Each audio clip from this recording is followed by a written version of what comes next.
Hey there, sleepyheads. Welcome back to the channel. Before we drift into tonight's tale of the secret origins of magic, before the first spell, I'd love to know where in the world you are watching from tonight. And what time is it for you right now? Drop it in the comments below. It's always magical seeing how far and wide this sleepy little community reaches. All right, lights low, blankets up. Let's begin. Before there were spells, before there were wizards, and long before the first incantation ever trembled through the air of any world, there was a universe resting in its own unbroken quiet. Not empty exactly, but untouched, like a page waiting for the first brush of ink.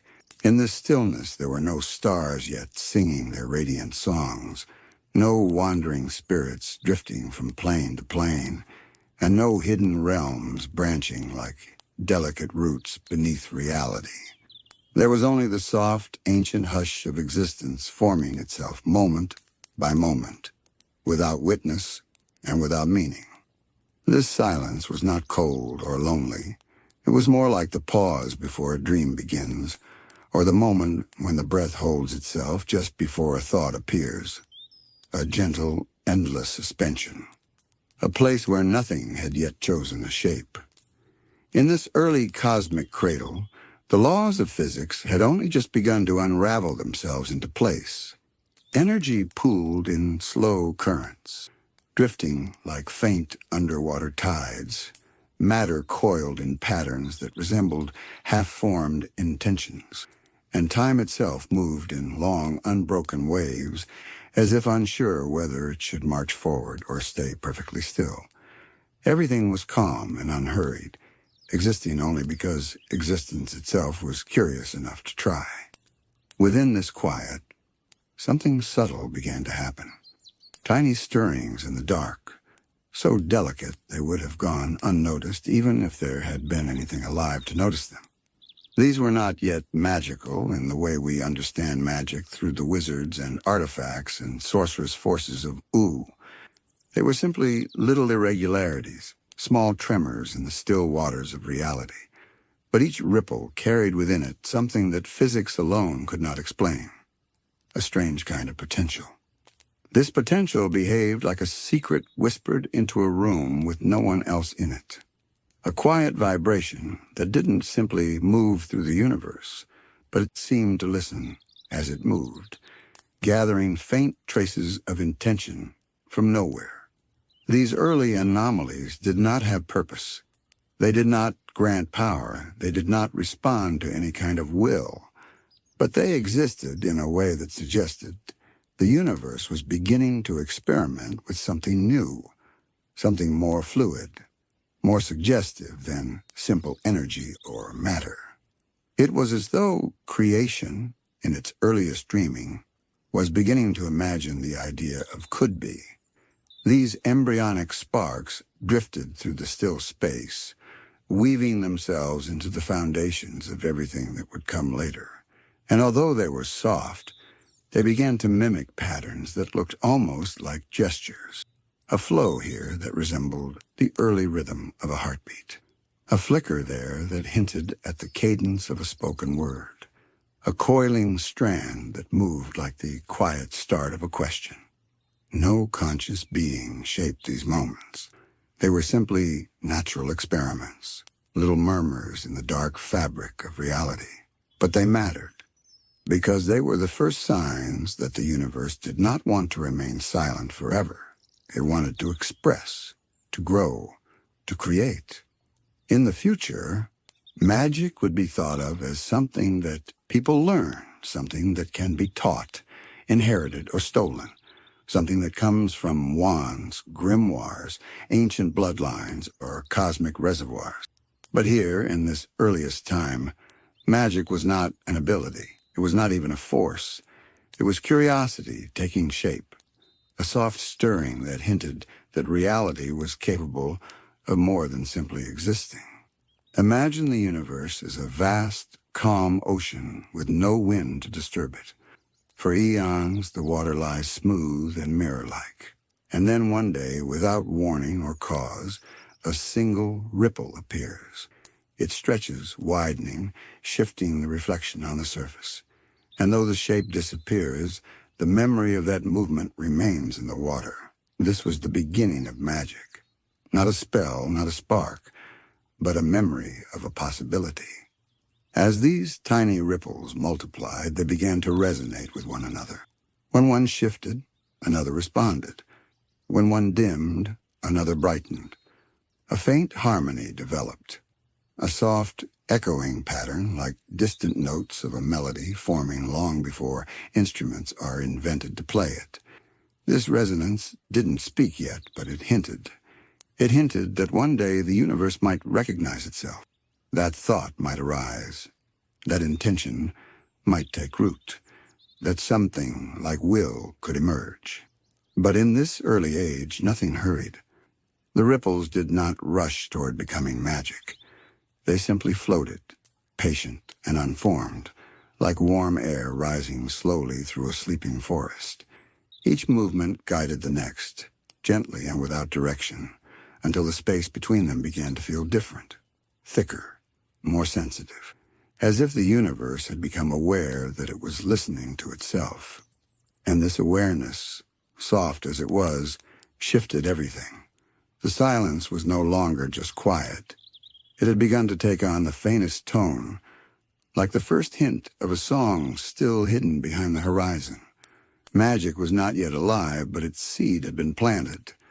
A seed that would one day bloom into spells, enchantments, elemental forces, cosmic beings, and worlds shaped by imagination more than physics.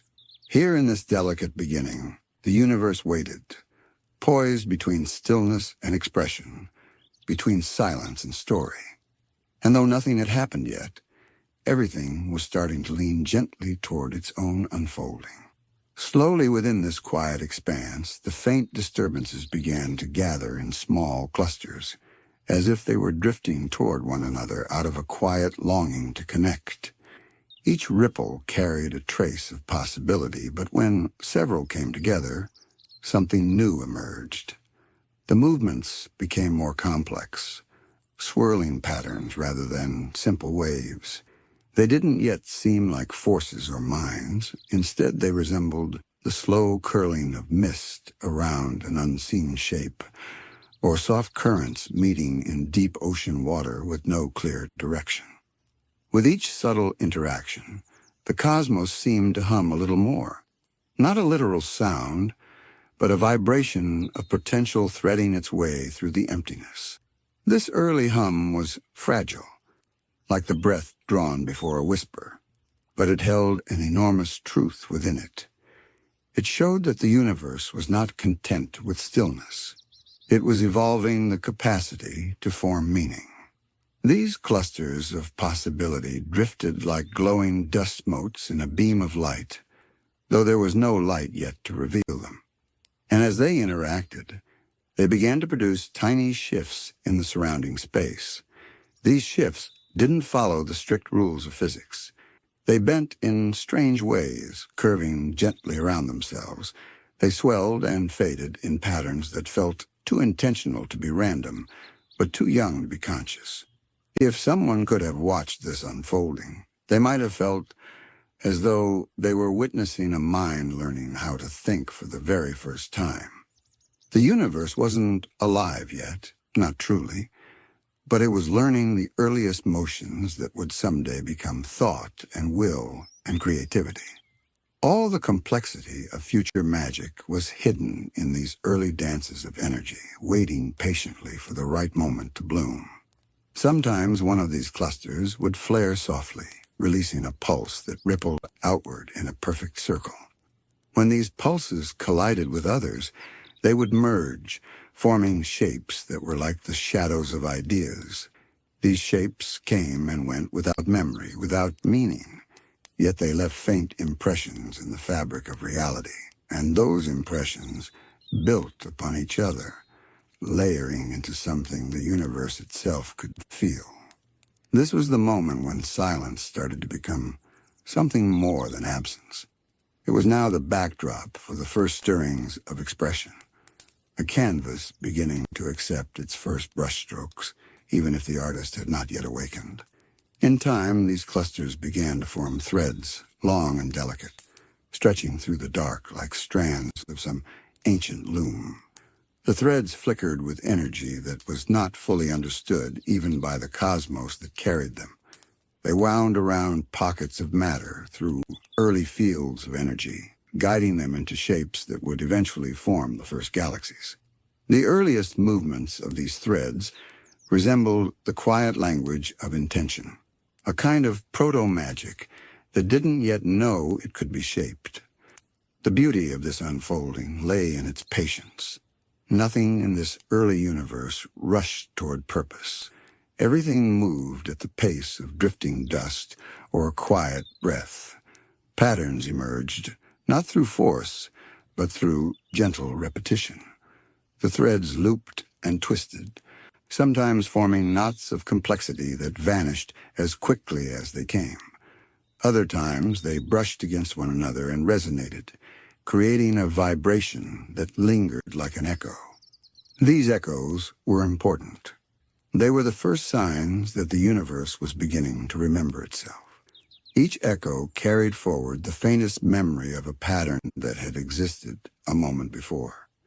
And with every remembered pattern, the idea of continuity strengthened. This was the earliest hint of what would one day become magic's most defining trait: its ability to persist beyond the limitations of matter and physics. The echoes gathered, soft and drifting, like pollen floating over an endless meadow. They settled into folds of reality, making them just a little more responsive, a little more malleable, a little more open to transformation. In a universe that was once rigid and simple, there were now pockets where something new could grow. Eventually, the clusters of possibility began reacting even to the faintest disturbances. A tiny fluctuation in space would send them spiraling gently, adjusting their motions as if learning how to follow a rhythm. It was the first hint of feedback, of cause and effect, taking on a softer, more interpretive form. Not merely reaction, but response. Not just movement, but intention beginning to crystallize. Through these early interactions, the cosmos was laying down the foundation for everything that magic would one day become. It was discovering how to listen, how to shape, how to echo a feeling that had no language yet. And in this gradual evolution, the universe prepared itself for the next profound transformation, the shift from simple possibility into something closer to awareness. As these delicate responses grew more intricate, the fabric of reality began to feel less like a static backdrop and more like a living tapestry. With every ripple and echo, the universe learned a little more about the patterns that stirred within it.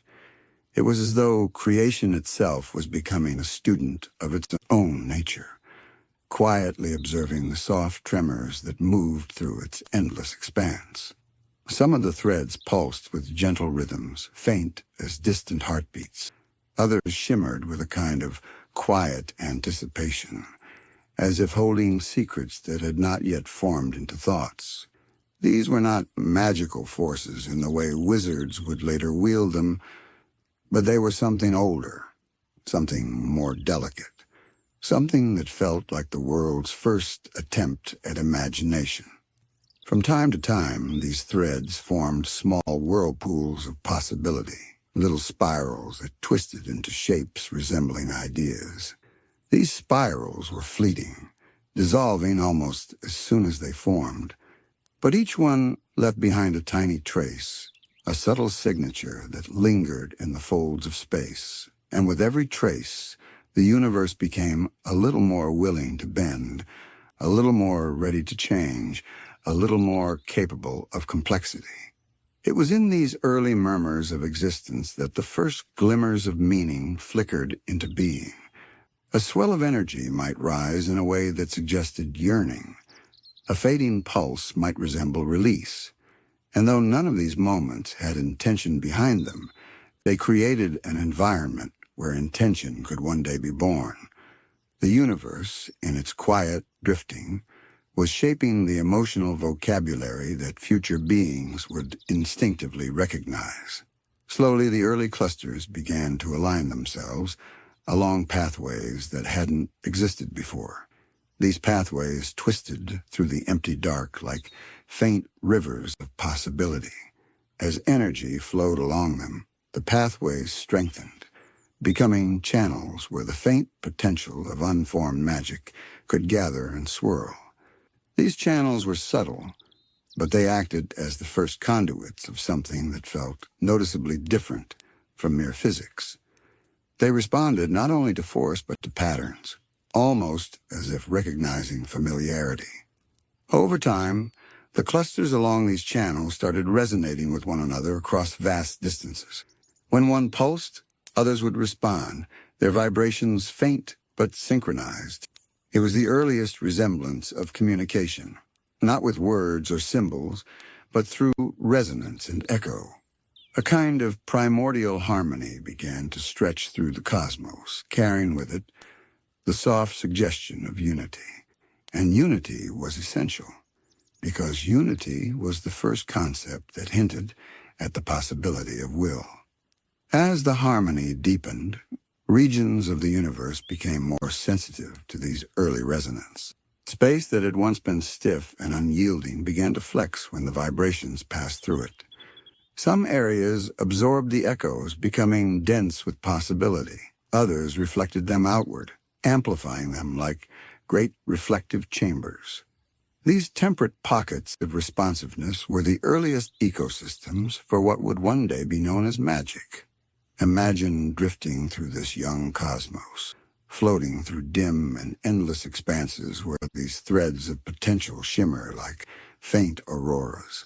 There are no stars yet, no planets or realms, only the slow swirling of possibility gathering courage to become something more. It would feel like drifting through a dream before its story has begun. The kind of place where anything could happen, but nothing has yet chosen its form. And slowly the universe began to understand that it could influence itself. When one cluster flared with energy, nearby patterns would shift, bending in sympathy. When a thread dimmed, the surrounding space would quietly adjust to maintain a gentle balance. This responsiveness was the earliest sign of self-awareness, not consciousness, but the willingness to react in meaningful ways. This opened the door to something profound, the concept of interaction with purpose. A shift caused by a ripple was no longer just a reaction. It was the first step toward interpretation. The cosmos was learning how to read itself, how to follow the suggestions woven into its own movements.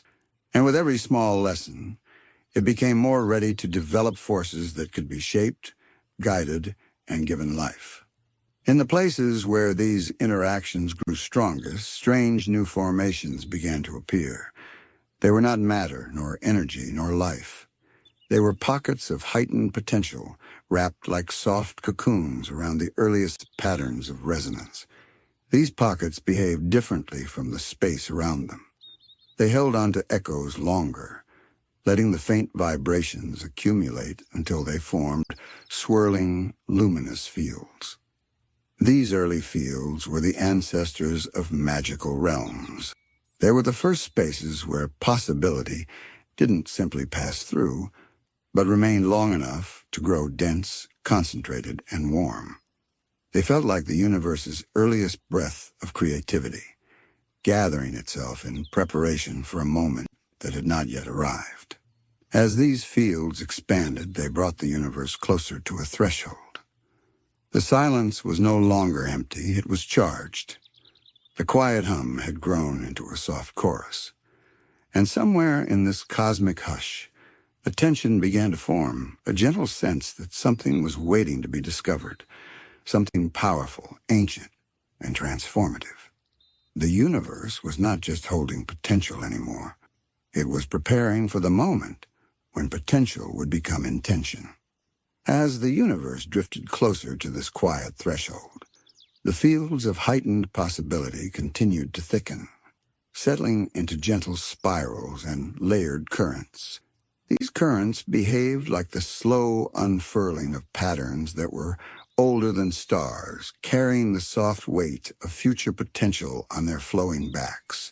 They curved through the early dark in graceful arcs, shaping the unseen space around them into subtle contours. These contours would one day form the blueprint for every magical ley line, every enchanted conduit, and every whispering pathway that future wizards would one day follow without ever knowing where they came from. In this deep prehistory, the cosmos had begun to hum with something more than resonance. It now carried a trembling softness, a vibration that felt almost emotional. Not in the way we understand emotions, but in the sense that the universe felt as though it was on the edge of remembering something it had never known. A delicate anticipation threaded through the currents, gentle yet undeniable. The silence was still there, vast and dark, but no longer the same kind of silence that existed in the beginning. It was now a silence that listened, a silence that held its breath. And then faintly, the early patterns began to form alignments that defied randomness. Threads of possibility stretched and intersected with such precision that new shapes emerged, shapes that looked like the earliest traces of intention. The universe was not yet creating, but it was beginning to imitate the idea of creation. Each alignment brought the cosmos one step closer to a truth that had not yet been spoken. One of the most striking transformations occurred when these early patterns began folding back onto themselves, creating loops of potential that recycled their own energy. These loops acted like memory rings, storing the faint echoes of every resonance that passed through them. Over time, these memories accumulated, filling the loops with layers of impressions. Though there was no consciousness yet, these impressions formed a kind of pre-awareness, an early sense of continuity, a foundation for everything that magic would later draw upon. As the loops grew stronger, the fields of possibility surrounding them brightened. They shimmered faintly, their edges pulsing like the slow heartbeat of something ancient and patient. This was not light as we understand it. It was the glow of potential, the soft radiance of meaning beginning to gather weight. These glimmers drifted outward, illuminating the early pathways like lanterns guiding the formation of the first magical architecture. In these illuminated regions, the universe began experimenting with complexity. Patterns that once dissipated now lingered, weaving into intricate braids of potential.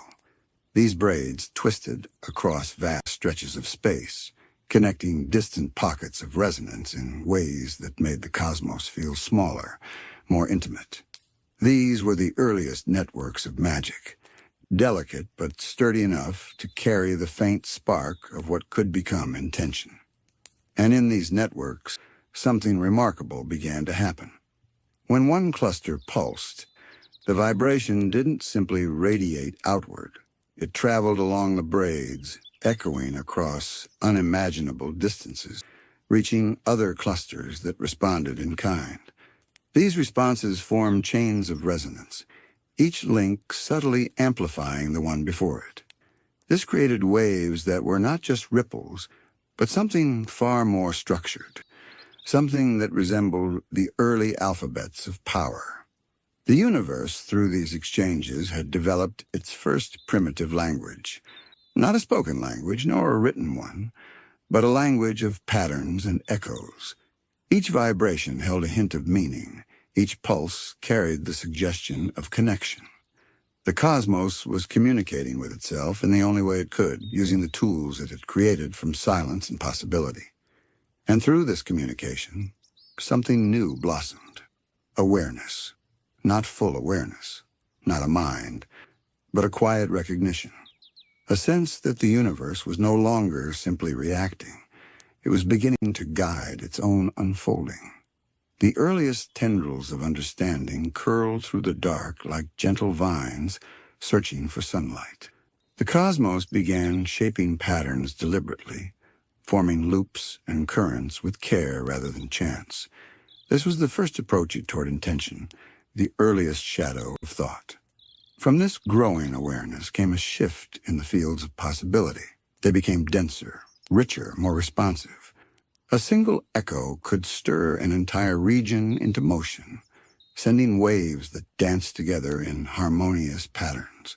These dances resembled the earliest forms of ritual, not rituals practiced by beings, but rituals enacted by the universe itself. Patterns repeated, refined, and perfected over countless ages until they resembled the foundational movements of what would one day be called spells. This was the moment when silence transformed. No longer an empty stage, it had become the vessel of potential, the cradle of all future magic. Every glimmer, every pulse, every fold in the early fabric of existence carried within it a promise that one day the cosmos would give birth to beings capable of shaping these patterns with purpose.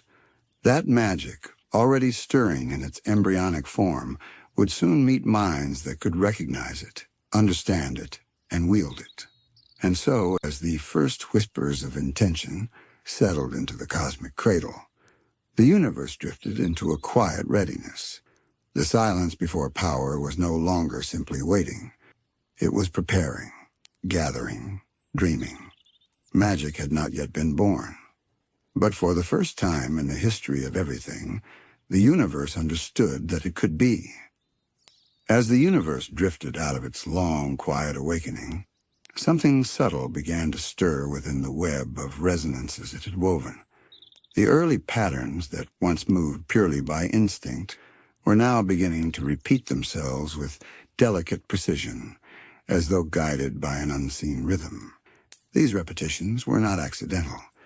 They carried the faintest suggestion of structure, and within that structure lay the first fragile hints of communication.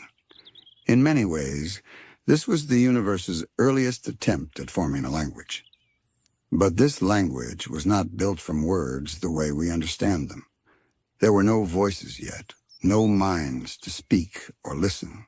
Instead, this early language formed itself through patterns, vibrations, and echoes that traveled along the braids of potential that stretched through the cosmic dark.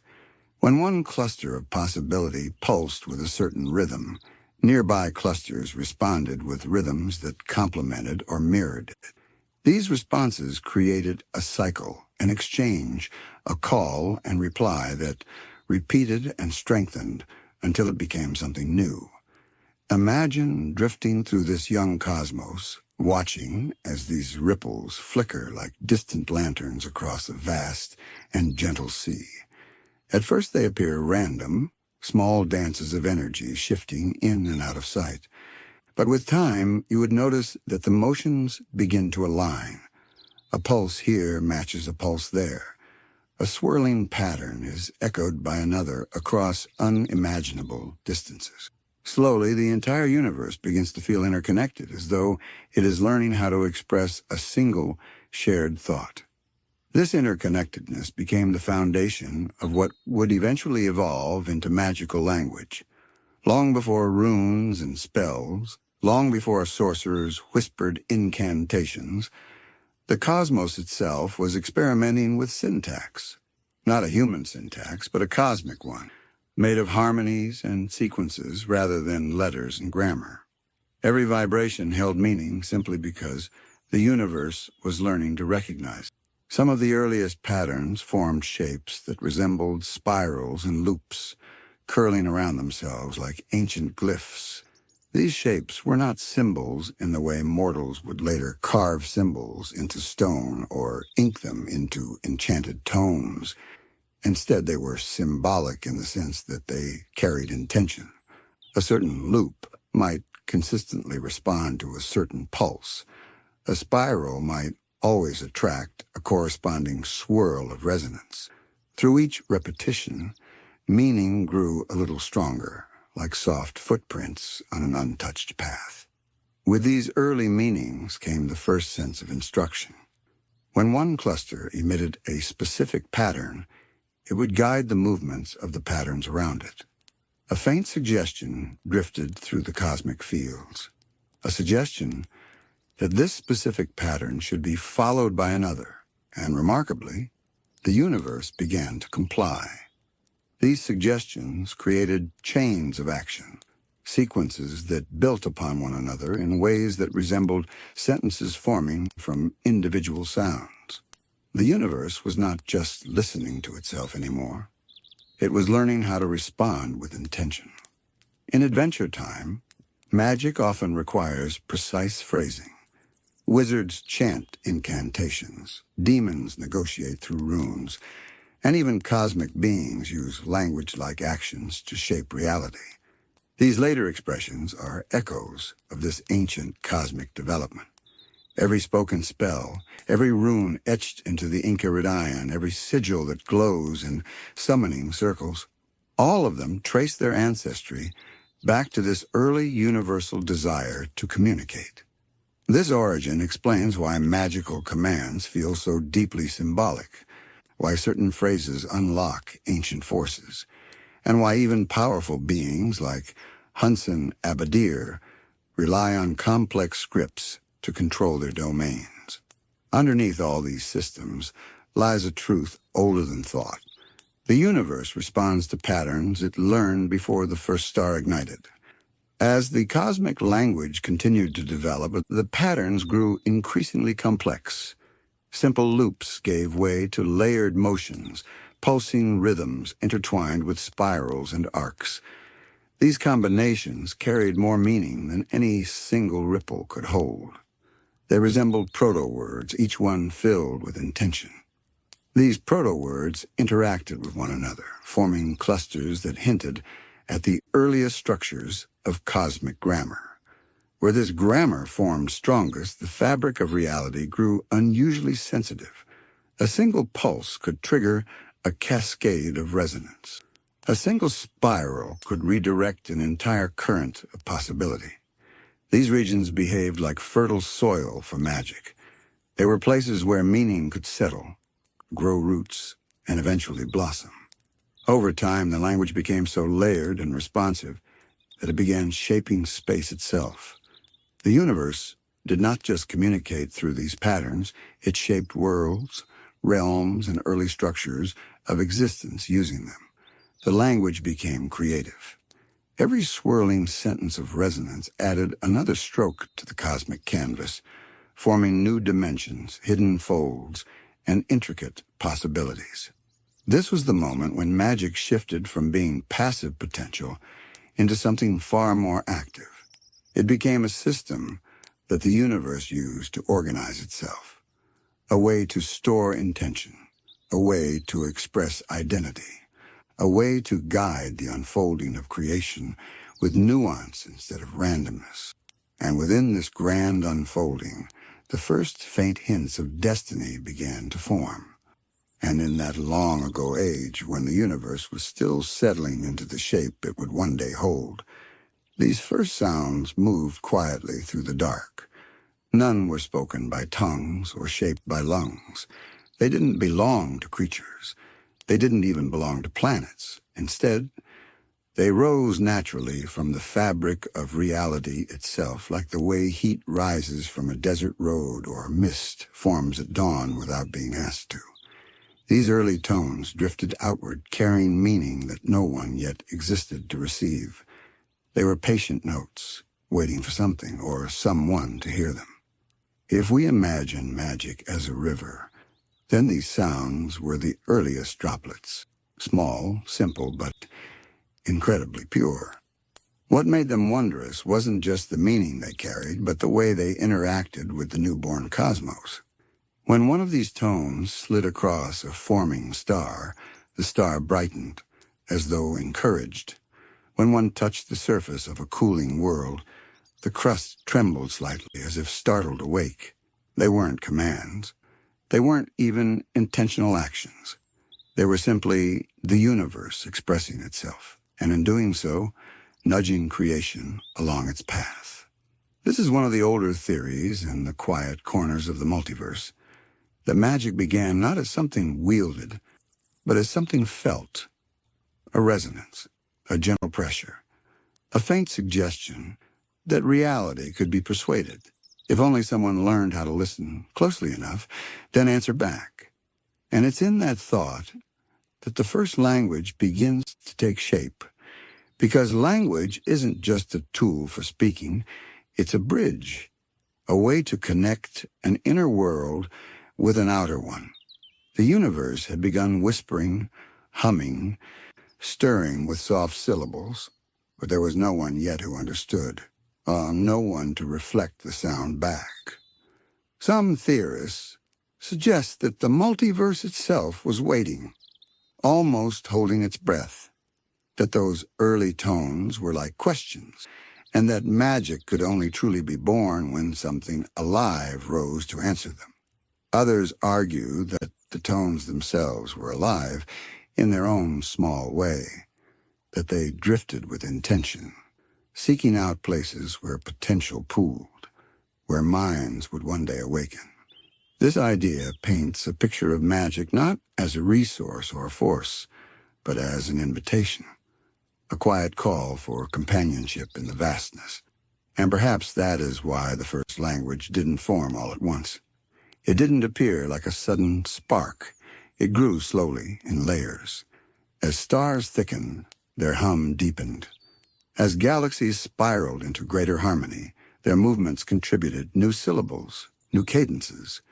Even voids, the large empty stretches, added something, long, airy pauses that gave structure to the rest. In time, the cosmic tones began to resemble patterns, repeated shapes, familiar contours. They were not words, not yet, but they had rhythm, and rhythm is always the doorway to meaning. Listeners sometimes describe the concept as a kind of universal heartbeat, not biological, but emotional. The multiverse feeling itself into being through sound. The idea that emotion might have been the earliest ingredient of magic is one that many scholars adore because it paints a softer origin, less mechanical and more intimate. They imagine the universe beginning with a quiet longing, a desire to connect.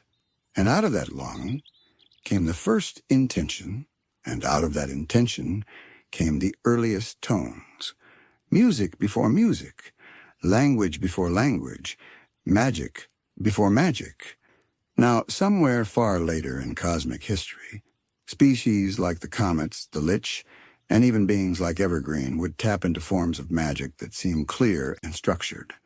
But their power sits on top of this deeper foundation, a foundation built from these subtle tones whose shapes cannot be written, whose cadence cannot be notated, whose meanings cannot fully be explained in words. The universe's original language is too old and too large for that. Instead, we experience echoes of it, ripples in the behavior of magical artifacts, whispers in dreams, sudden bursts of intuition that feel like borrowed thoughts. There are hints scattered throughout the Adventure Time multiverse, moments where characters feel something almost pulling them, guiding them gently through paths they couldn't see before. Princess Bubblegum senses it in her genetic tinkering.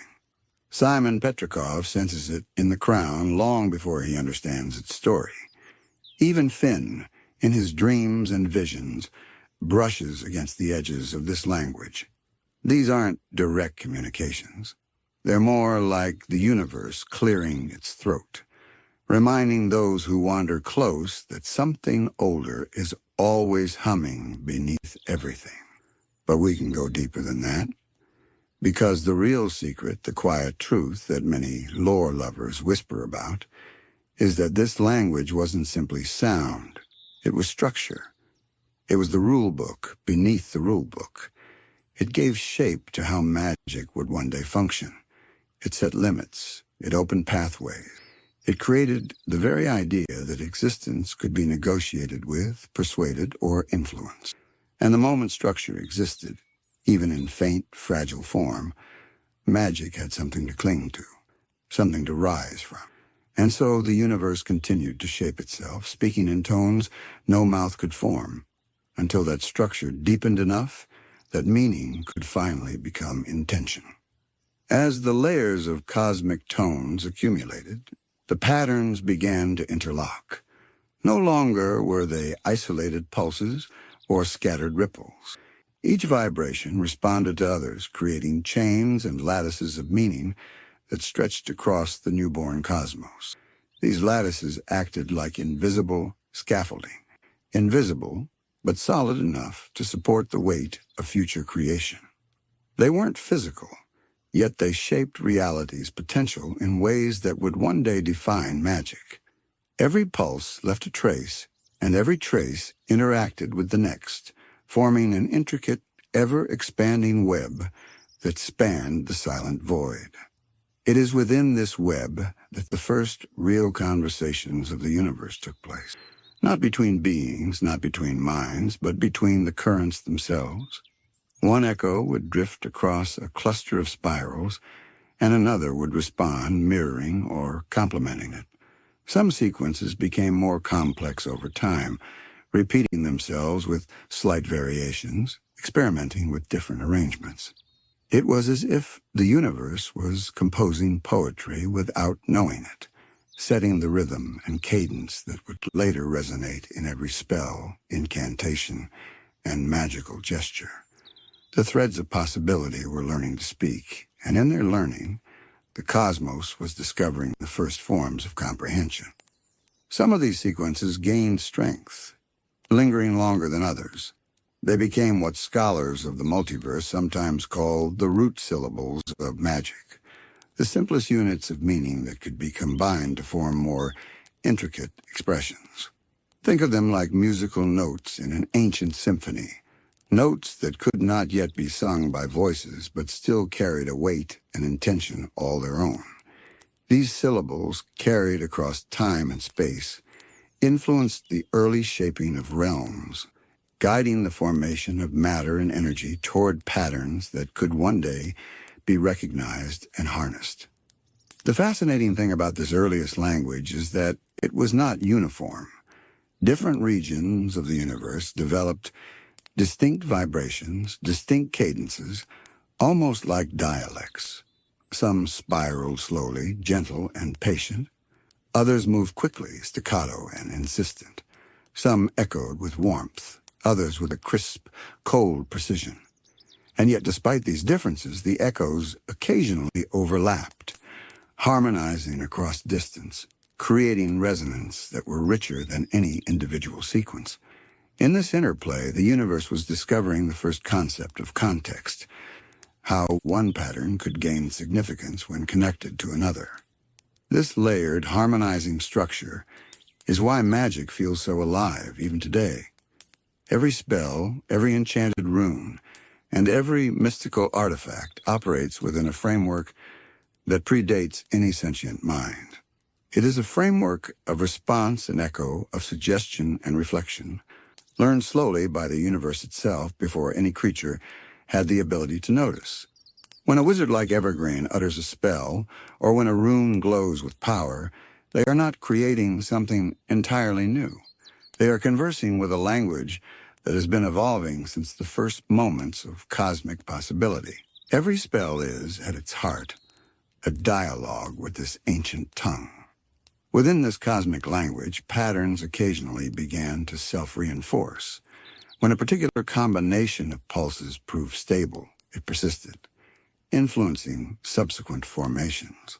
These stable patterns formed something like sentences, complete expressions that carried a subtle but undeniable directive.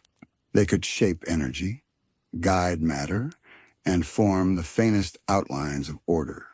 The universe was, in effect, learning how to write its first instruction, long before writing existed, long before anyone thought in terms of language. It was creating grammar from vibration, syntax from resonance, and meaning from repetition. And just as a language allows thoughts to travel beyond a single mind, this cosmic tongue allowed the first stirrings of magic to extend their reach. A pulse in one corner of space could ripple across eons, influencing clusters of possibility far away. A sequence that originated near a nascent star might eventually shape the formation of a distant galaxy. subtly aligning energy flow, gravitational patterns in accordance with its inherent structure. Magic, in this sense, was not confined.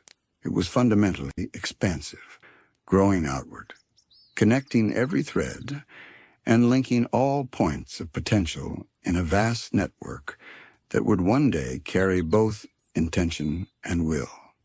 Some sequences, rare and delicate, even began interacting with the earliest forms of life.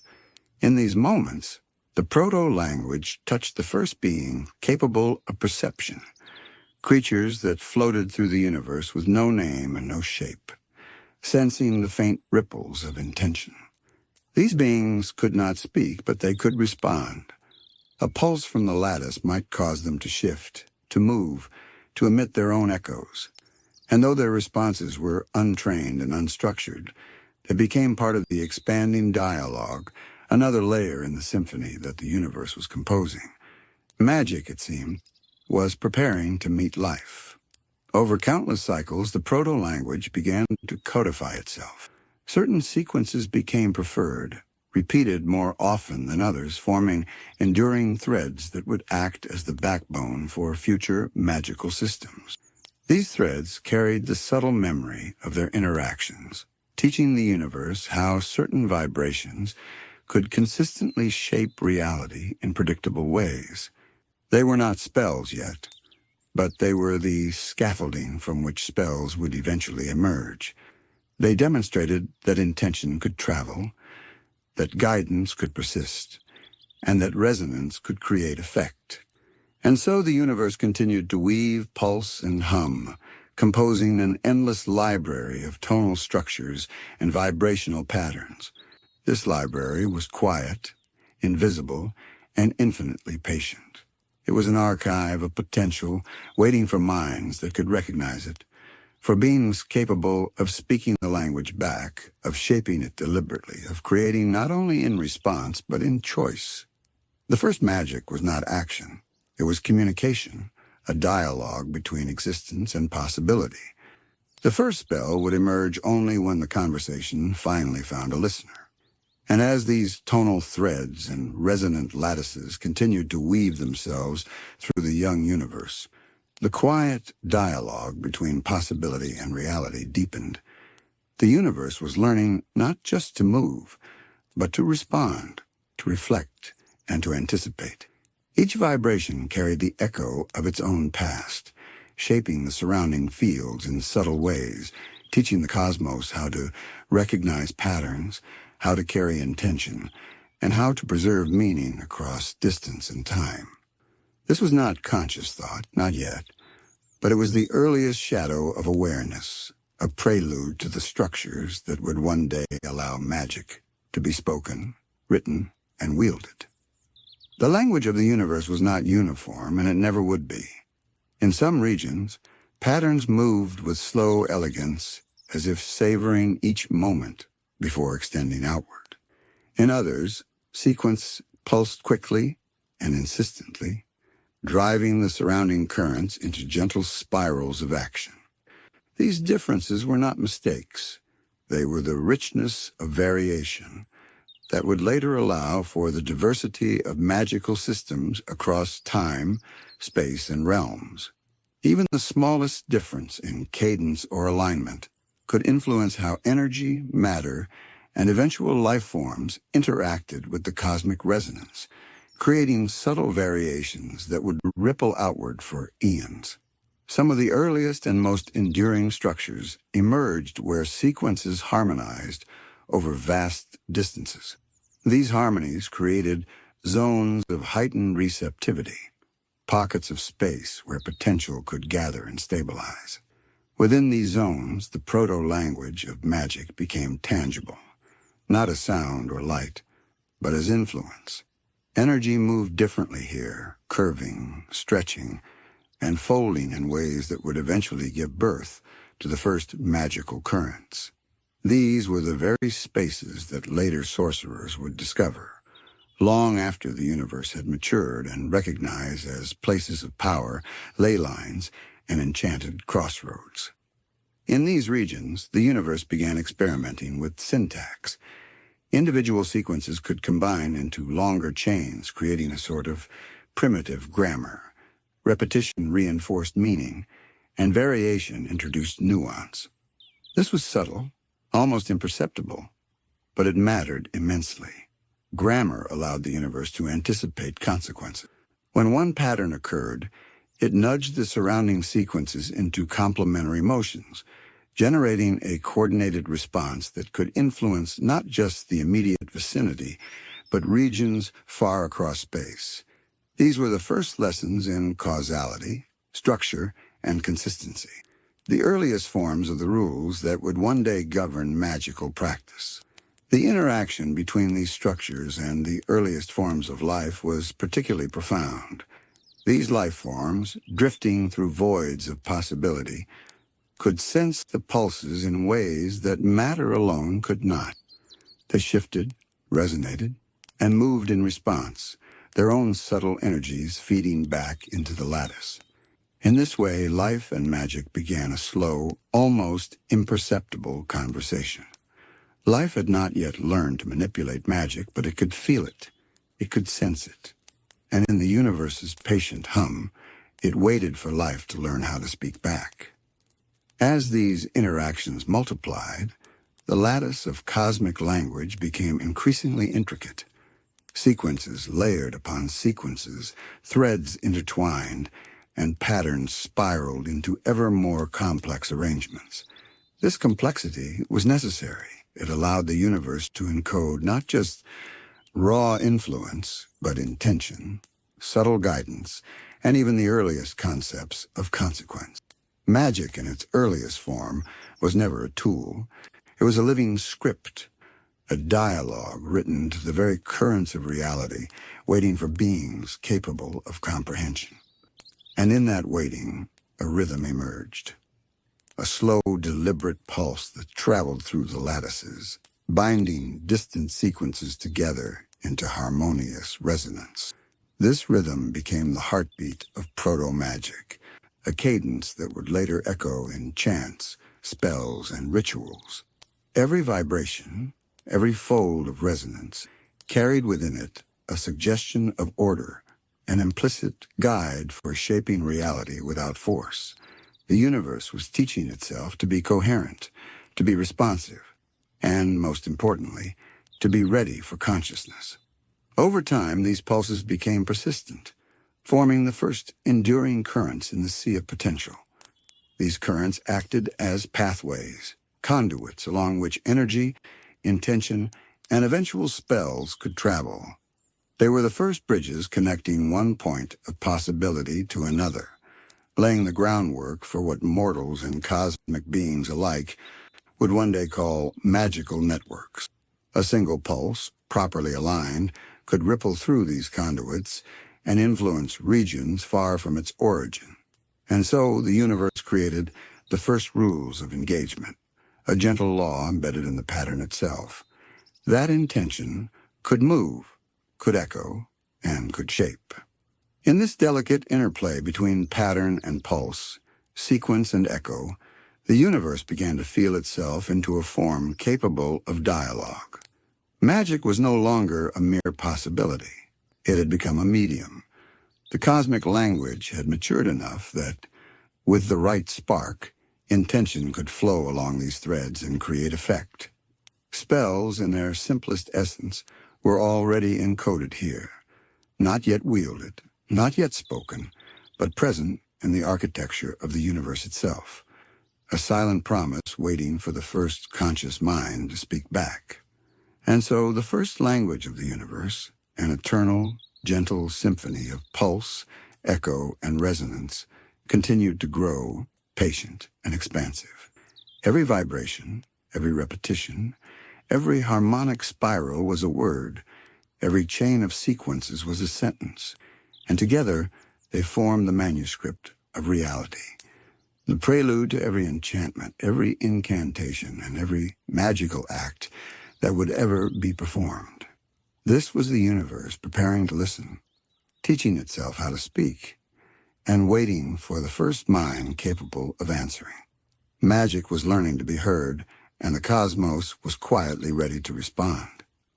As we continue drifting through the quiet history of the cosmos, we now arrive at a remarkable moment in the story of magic. A moment when something subtle yet profound began to awaken. The birth of emotion as the first true spell. For before words, before structured incantations, and even before intention could fully form, there was feeling. A pulse in the universe that was not just resonance, not just vibration, but something richer, deeper, more intimate. Emotion was magic's first conscious breath. In the early universe, long after the threads of potential had begun their first conversations, the cosmos had already started learning how to communicate. But communication alone was not enough. Words, sequences, and patterns could carry instruction, guidance, and suggestion, yet they lacked the spark that would make influence meaningful. That spark was feeling.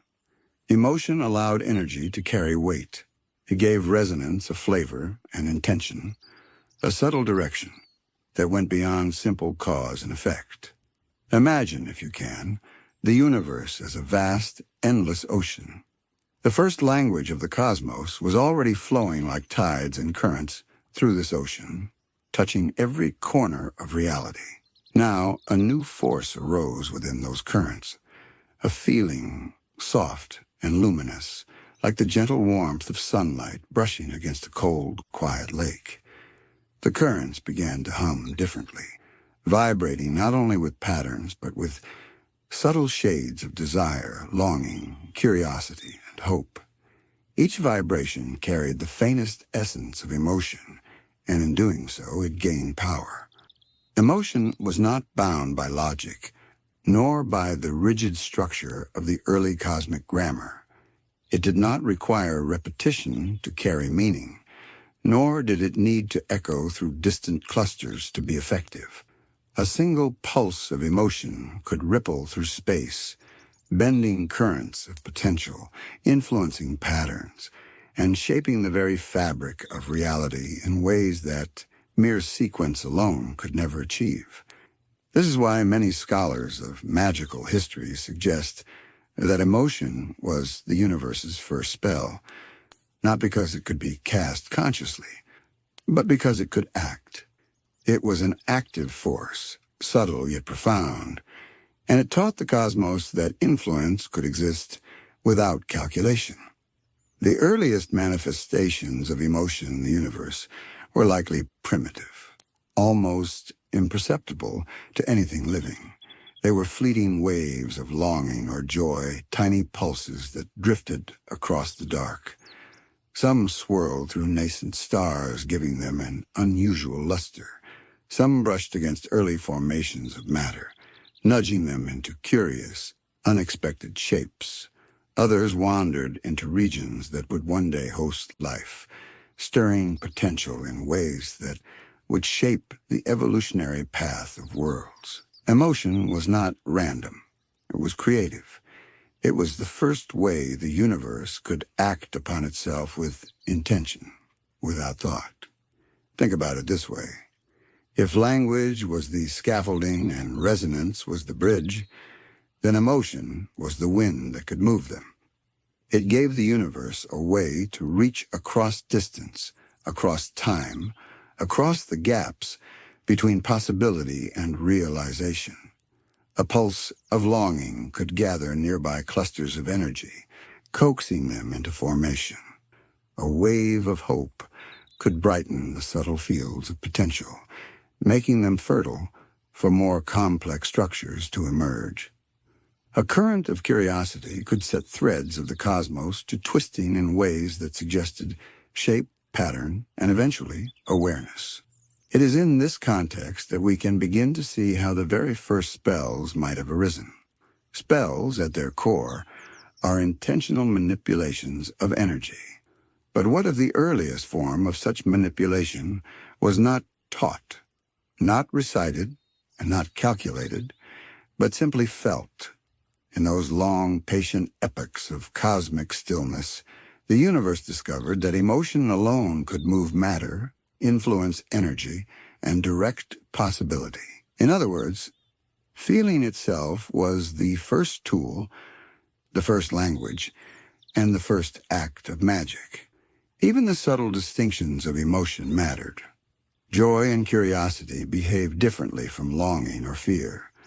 Longing tended to gather, forming coils of potential that could later be shaped into stable currents. Curiosity pushed outward, generating new loops and pathways for energy to explore. Hope stabilized unstable clusters, giving them coherence long enough to interact meaningfully with other clusters. These were not spells in the traditional sense, but they were the universe learning the first rules of magical causality, that energy shaped by emotion responds differently than energy shaped by sequence alone. And as these emotional currents intertwined with the proto-language of the universe, something extraordinary occurred. The lattice of vibrations and echoes, already humming with complexity, began to acquire color and texture. Currents that once flowed plainly now shimmered with depth, guided by the subtle signature of feeling. The universe was no longer just a mechanical system of cause and effect. It had learned to care in its own gentle, patient way. Care for possibility, care for structure, care for the future interactions that would one day give rise to conscious magic. Within this symphony of emotion and resonance, the universe practiced the first spellcraft in its purest form. There was no instruction, no conscious will, no intent to dominate or control. There was only the act of feeling itself flowing through the lattice, shaping it, bending it, giving it direction. This was the moment when magic first learned that it could act and act meaningfully without a mind to command it. Emotion became the force that bridged thought and matter, that bridged potential and reality. The earliest spells, therefore, were never spoken. They were breathed in a cosmic sense, felt, shared across the lattice of reality like warmth spreading through water. And even now, long after the first wizards and cosmic beings rose to articulate magic in forms we can recognize, the traces of those emotional currents remain. When a spell feels powerful, when an enchantment seems alive, when a magical force resonates in a way that stirs the soul, you are glimpsing the echo of that first emotional pulse, the very moment when the universe discovered the power of feeling. Even for beings like Finn, Princess Bubblegum, or the cosmic entities scattered across Ooh and beyond, the traces of emotional magic are still tangible. It whispers in dreams, hums in the behavior of artifacts, and lingers in enchanted landscapes. Magic at its root is never just logic or power. It is emotion made tangible, intention made palpable, a bridge between the heart of the universe and the unfolding of reality. And in that soft, patient, resonant truth, we find the first spell, the one born of emotion, not learned, not taught, not practiced, but simply felt. And in feeling, the universe began to shape itself with wonder. As these emotional currents continued to flow, they began to interact in more complex ways. Joy brushed against longing, curiosity entwined with hope, and even the earliest hints of fear or sorrow found their place in the lattice. Each interaction created subtle feedback loops, gentle echoes that shaped the surrounding fields of potential. These loops were not predictable. They did not obey the neat rhythms of proto-language or sequence. Instead, they introduced nuance, improvisation, and subtle variation. The universe was learning, in its quiet, deliberate way, that emotion could produce complexity beyond anything that repetition or structure alone could achieve. Some of these emotional interactions were fleeting, dissipating before leaving much trace. Others persisted, lingering long enough to influence neighboring currents, strengthening them, guiding them, and layering them with intent.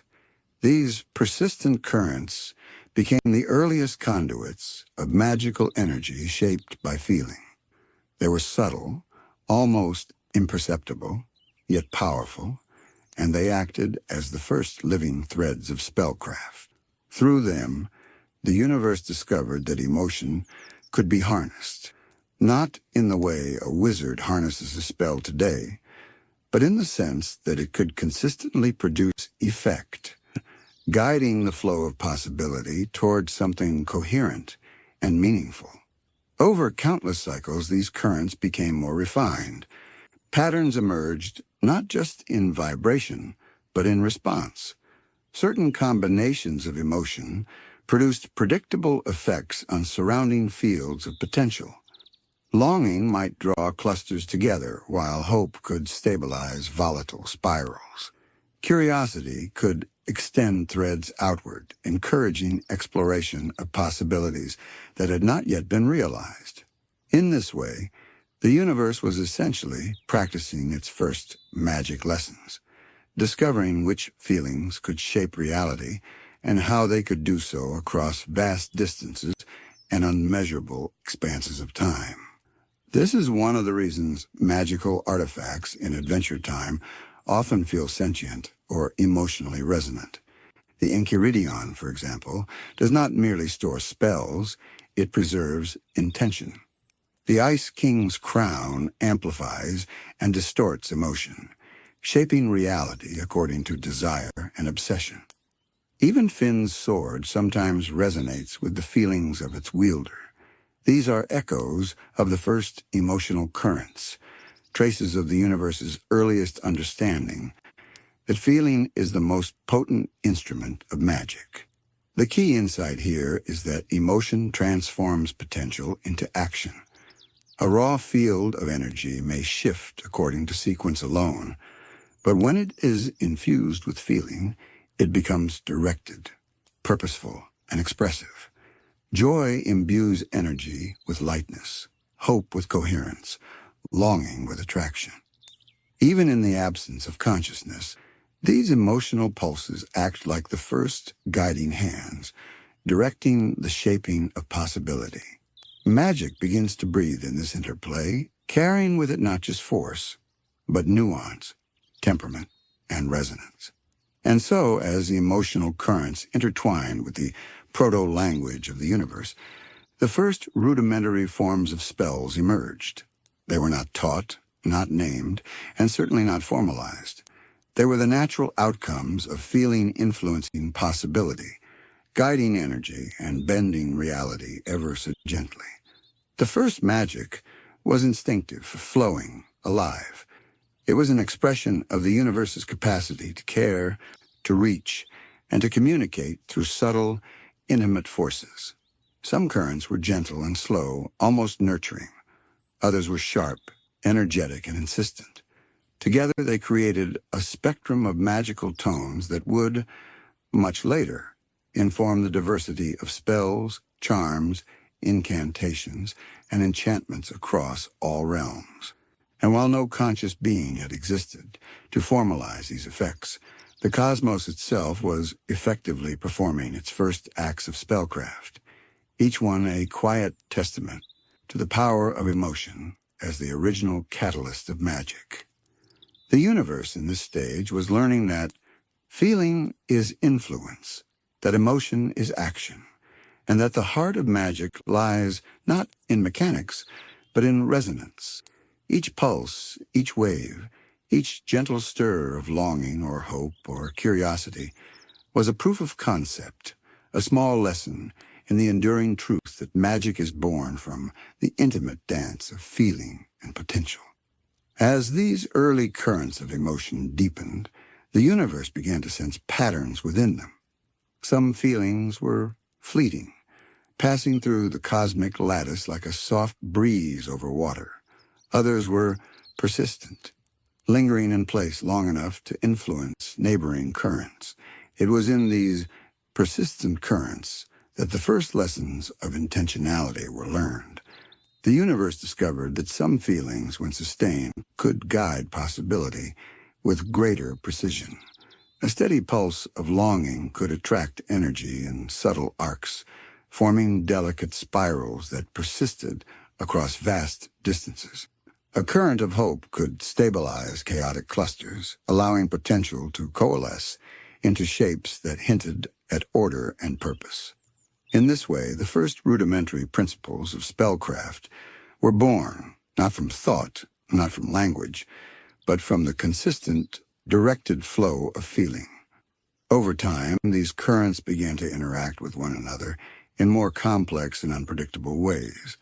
Joy might merge with curiosity, creating a new current that encouraged exploration and formation. Longing combined with hope might produce a current capable of drawing distant fields of potential together. Even sorrow and fear, subtle and shadowed as they were, contributed to this grand symphony, teaching the lattice how to respond to tension and imbalance. Emotion, in this sense, was not only a force of creation, but also a teacher, instructing the universe on the delicate interplay between influence, response, and consequence. In these interactions, the universe learned the first rules of causality in magical form. Energy shaped by emotion behaved differently than energy shaped by sequence alone. A purely mechanical ripple could move matter, but it lacked nuance, adaptability, or resonance. A ripple infused with emotion could respond to context, adjust itself to surrounding currents, and even amplify or dampen its effects, depending on the subtle harmonies it encountered. These were the earliest lessons in magical feedback, the soft understanding that spells, at their most powerful, are not rigid commands but dynamic conversations between intention and possibility. And so the first structures of what we might call spellcraft began to emerge. They were not spells in the sense of words or gestures. They were currents, flows, and harmonies shaped by emotion. They were the quiet fingerprints of feeling on the fabric of reality. Each pulse carried a signature, a subtle pattern that reflected the nature of the emotion that had created it. This signature acted as both guide and record, allowing the universe to remember the effect of one feeling on potential, and to refine future currents accordingly. In a very real sense, these early emotional currents were the prototype for every spell ever cast. We can trace echoes of this ancient process throughout the Adventure Time multiverse. Consider the Enchiridion, a repository of spells, knowledge, and intention. Within its pages lies not only instructions, but resonance, a record of countless interactions between emotion and energy, written by beings who learned to speak the language that the universe had been developing since its earliest moments. Or the Ice King's crown, which amplifies and distorts the wearer's feelings into magical effect. Even Finn's sword resonates with the temperament and intent of its wielder. These artifacts are all, in a sense, descendants of the universe's first emotional pulses, refined over eons into forms that conscious beings can recognize and manipulate. As these emotional currents accumulated, they began forming subtle pathways, proto-ley lines, that funneled influence across the lattice. Each pathway carried with it the memory of its origin, a trace of the feelings that had given it shape. Later wizards, sorcerers, and cosmic beings would stumble upon these channels, intuitively sensing that some places were more alive with potential than others. These ancient currents acted as the veins of magical power, guiding intention, amplifying resonance, and providing the infrastructure upon which deliberate spells could later be built. Even the first life forms, drifting through these fields of emotion-infused potential, contributed to this evolving tapestry. They could not yet manipulate the currents consciously, but their very presence, their reactions to the emotional tides, added another layer of complexity. A flicker of curiosity in a nascent being could reinforce a current. A pulse of fear could redirect it, and a spark of joy could amplify its reach. Life and magic were entwined from the earliest stages, dancing together in a slow, patient rhythm that would echo across the multiverse. Through these subtle dances, the universe gradually learned a profound truth. Magic is inseparable from feeling. It is not merely energy to be directed, nor force to be applied. It is intention shaped by emotion, a gentle conversation between what is and what might be. Every spell, from the simplest flicker of light to the most complex cosmic ritual, carries within it the memory of this first lesson. That emotion, sustained and focused, is the spark that brings possibility to life. As the universe continued to drift and hum with these emotional currents, a subtle shift began to occur. What had once been random pulses of feeling, ephemeral and fleeting, began to take shape as something more deliberate. Not deliberate in the conscious sense, but deliberate in the rhythm and persistence of its influence. Certain currents began to align, reinforcing one another, creating stable channels that carried the essence of emotion across vast stretches of space. These channels were the first structures of spellcraft, the silent frameworks upon which later wizards would build incantations, runes, and rituals. This was the moment when magic began to recognize its own identity. Before this, it had been potential, resonance, and vibration, impressions scattered across the fabric of the cosmos. Now it became aware of its capacity to act, to respond, and to shape. Emotion was the first tool, the first instrument, and the first spell, allowing the universe to fold possibility into patterns that would endure. Every pulse, every wave of feeling carried subtle direction, guiding the early energies of creation and subtly sculpting the possibilities that would later give rise to life, consciousness, and the deliberate manipulation of magic. Some currents were soft and nurturing, like a gentle hand smoothing ripples on a calm lake. Others were insistent, pushing and stretching the lattice to explore new forms. Together, they created a symphony of influence, each emotion contributing its unique texture to the ongoing conversation of the cosmos. Longing could pull clusters of energy together, forming spirals of potential that persisted over eons. Curiosity nudged patterns into new configurations, testing possibilities that had not yet been realized. Hope stabilized what was unstable, allowing emergent forms to hold shape long enough to interact meaningfully with surrounding currents. Even sorrow and fear, though shadowed and subtle, added depth and contrast, teaching the lattice how to respond to tension, loss, and imbalance. Through these interactions, the universe learned a remarkable lesson. Magic is not merely a tool of action, it is a medium of feeling. The earliest spells, though unspoken, were acts of resonance, expressions of emotion that shaped reality in profound ways. By moving through the lattice with intention, the first emotional currents created influence that persisted across distance and time, proving that feeling itself could act as a force of creation. This insight laid the foundation for every magical system that would ever arise, from the chants of Evergreen to the runes of cosmic entities scattered across Ulu and beyond. In regions where these currents aligned most harmoniously, the universe developed the first proto-ley lines, pathways of potential shaped by emotion, carrying influence from one cluster of possibility to another. These pathways were subtle yet enduring, acting as conduits that amplified emotional resonance and guided the flow of magical energy. Long before wizards and sorcerers learned to trace ley lines or inscribe runes, these currents had already established the architecture of magic.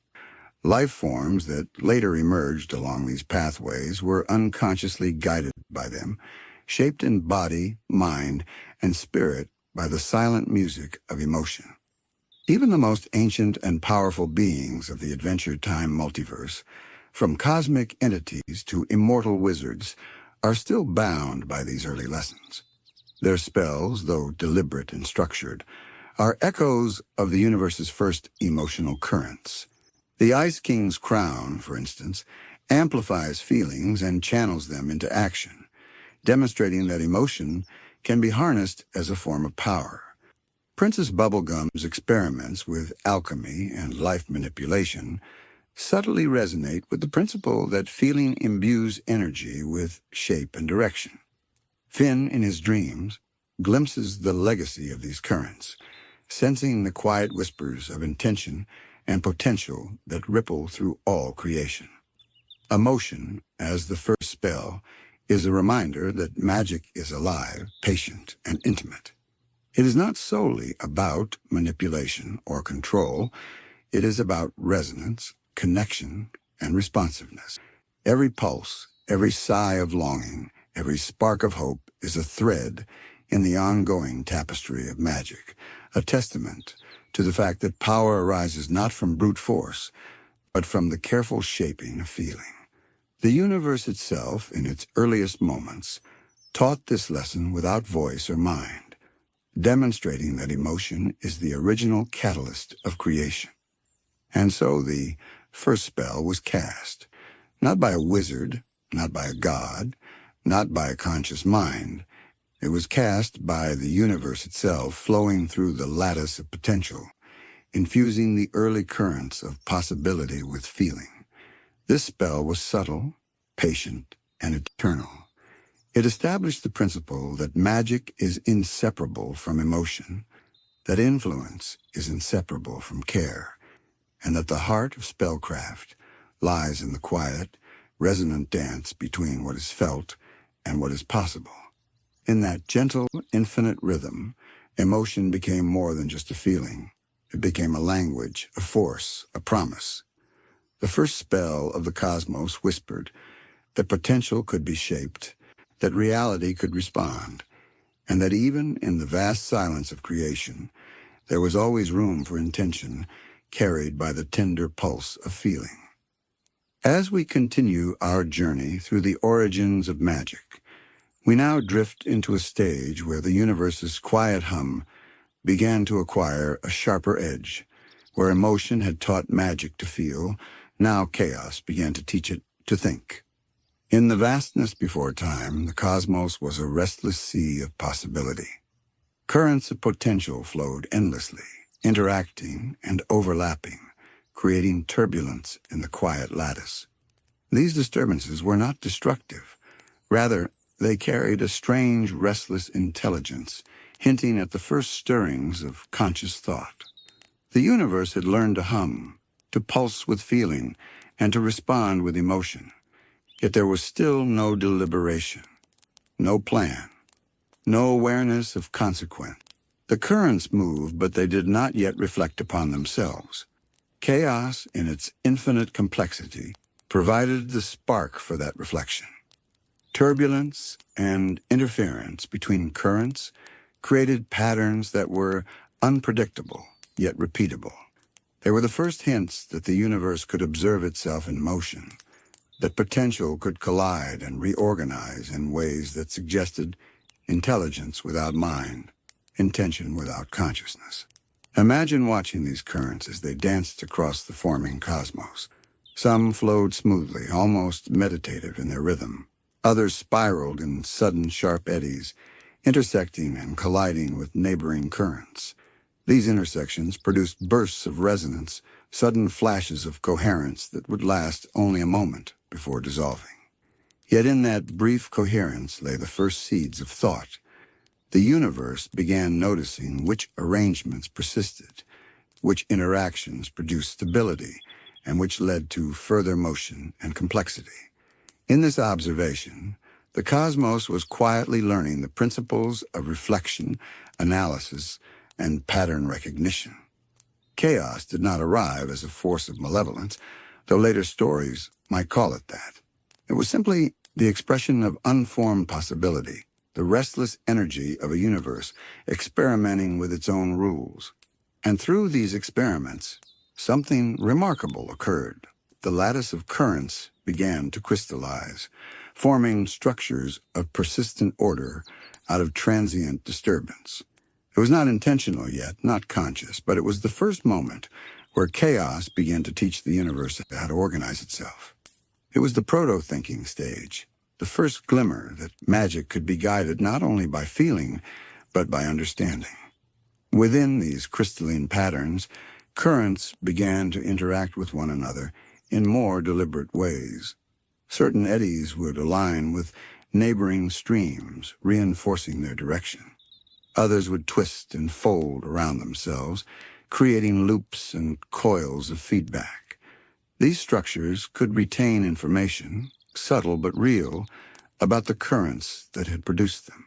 They were the precursors of memory, a system by which the universe could track what had worked, what had changed, and how potential could be manipulated.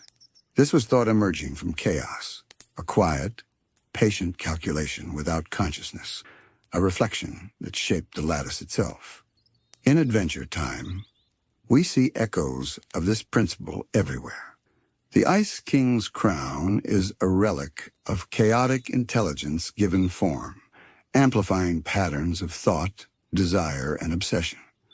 The Lich, in his vast, patient scheming, represents the dark crystallization of chaos into deliberate action. Even Evergreen, with his careful manipulations of spells and matter, shows the slow evolution from feeling-driven magic to reasoning-driven creation. All of these are reflections of the cosmos's first experiments in crystallizing chaos into thought. Crystallization is not immediate. It is a slow process, a patient layering of structure over turbulence. In the early universe, countless bursts of chaos collided with emotional currents, folding potential upon itself, testing new alignments, and collapsing into stability that could persist. Each collapse left a signature, a subtle memory of how it had formed. Over immense stretches of time, these signatures layered upon one another, creating networks capable of sustaining influence, feedback, and eventual manipulation. These networks were not conscious, but they were intelligent in a functional sense. They could evaluate, retain, and respond. They were the first framework for magic that could think. This stage marked a crucial evolution. Emotion taught the universe that feeling could influence potential. Chaos taught it that instability could be harnessed, studied, and structured. And crystallization taught the cosmos that patterns could carry meaning, that structures could retain information, and that sequences could be influenced not only by resonance, but by reflection. The earliest magical currents now carried with them both emotion and emergent order. They were alive with feeling and pregnant with understanding. In this combination, the universe was learning the fundamental principle of intentional magic, that power requires both heart and mind. With the emergence of crystallized thought, magic became capable of subtle negotiation. A pulse no longer simply influenced its surroundings. It could respond to context, adapting to the currents it encountered. Early spells did not need wands or words. They were the result of interaction, reflection, and response. A current of hope that collided with an unstable cluster might stabilize it. A spark of curiosity encountering a loop of potential might expand it. The lattice itself, guided by crystallized insight, began to act as a quiet arbiter, ensuring that influence could be persistent, coherent, and directional. The earliest structures of crystallized thought were like invisible scaffolds, fragile yet resilient. They were not yet conscious minds capable of strategy or planning, but they laid the foundation for the first intentional manipulation of magic. Every ripple in these networks carried both feeling and memory, producing outcomes that were increasingly predictable and reliable. In time, these patterns would allow conscious beings to learn, to observe, and to manipulate the lattice deliberately. Thought had not yet emerged in the way a wizard or cosmic entity might experience it.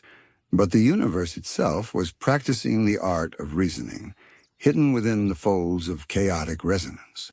And so chaos did not destroy, it taught. It forced the universe to reflect upon itself, to test its own structures, and to discover that stability could emerge from turbulence. Crystallization was the moment when patterns stopped being ephemeral and became persistent, when influence became information, and when magic first learned the principles of strategy and foresight. Emotion had taught magic to feel, chaos taught it to question, and crystallization taught it to understand. As the universe practiced this delicate art of crystallization, the first rudimentary forms of intention began to emerge. These were not conscious decisions in the way a wizard makes a choice or a being casts a spell. Instead, they were responses encoded within the lattice itself. Patterns of chaos that had proven effective in guiding potential were reinforced, while those that failed dissipated. Over vast stretches of time, this created a subtle but powerful network of expectation, a proto-understanding embedded in the very fabric of reality. The cosmos was learning cause and effect, stability and instability, persistence and decay, all without needing a mind to notice. In these nascent systems, emotion and chaos interacted in increasingly sophisticated ways. Emotional currents shaped the energy around them, while chaotic turbulence tested the boundaries of influence. Crystallized thought arose where these forces aligned, forming stable loops that could retain information across time and distance. These loops became the first templates of magical reasoning, invisible frameworks that would later support spells, enchantments, and magical theory. They were the universe's first experiments in self-awareness, a patient rehearsal for the deliberate manipulation of power that conscious beings would eventually learn. One can imagine the lattice of crystallized thought as a kind of vast, silent library. Each intersection of currents was a page, each loop a paragraph, each persistent pattern a chapter in the ongoing story of potential and influence. The universe recorded its lessons here, not in ink, but in vibration and resonance. Every successful alignment reinforced itself, every collapse left behind a subtle imprint. This memory, though impersonal, was the foundation upon which all structured magic would one day be built. From these early networks came the principle that power could be guided, intention could shape outcome, and the universe itself could learn through reflection. Adventure Time offers glimpses of these ancient principles in the artifacts, spells, and entities that inhabit its world. The Ice King's crown, for example, does more than amplify emotion. It interacts with the lattice of influence, responding to both the wearer's intent and the underlying currents of potential.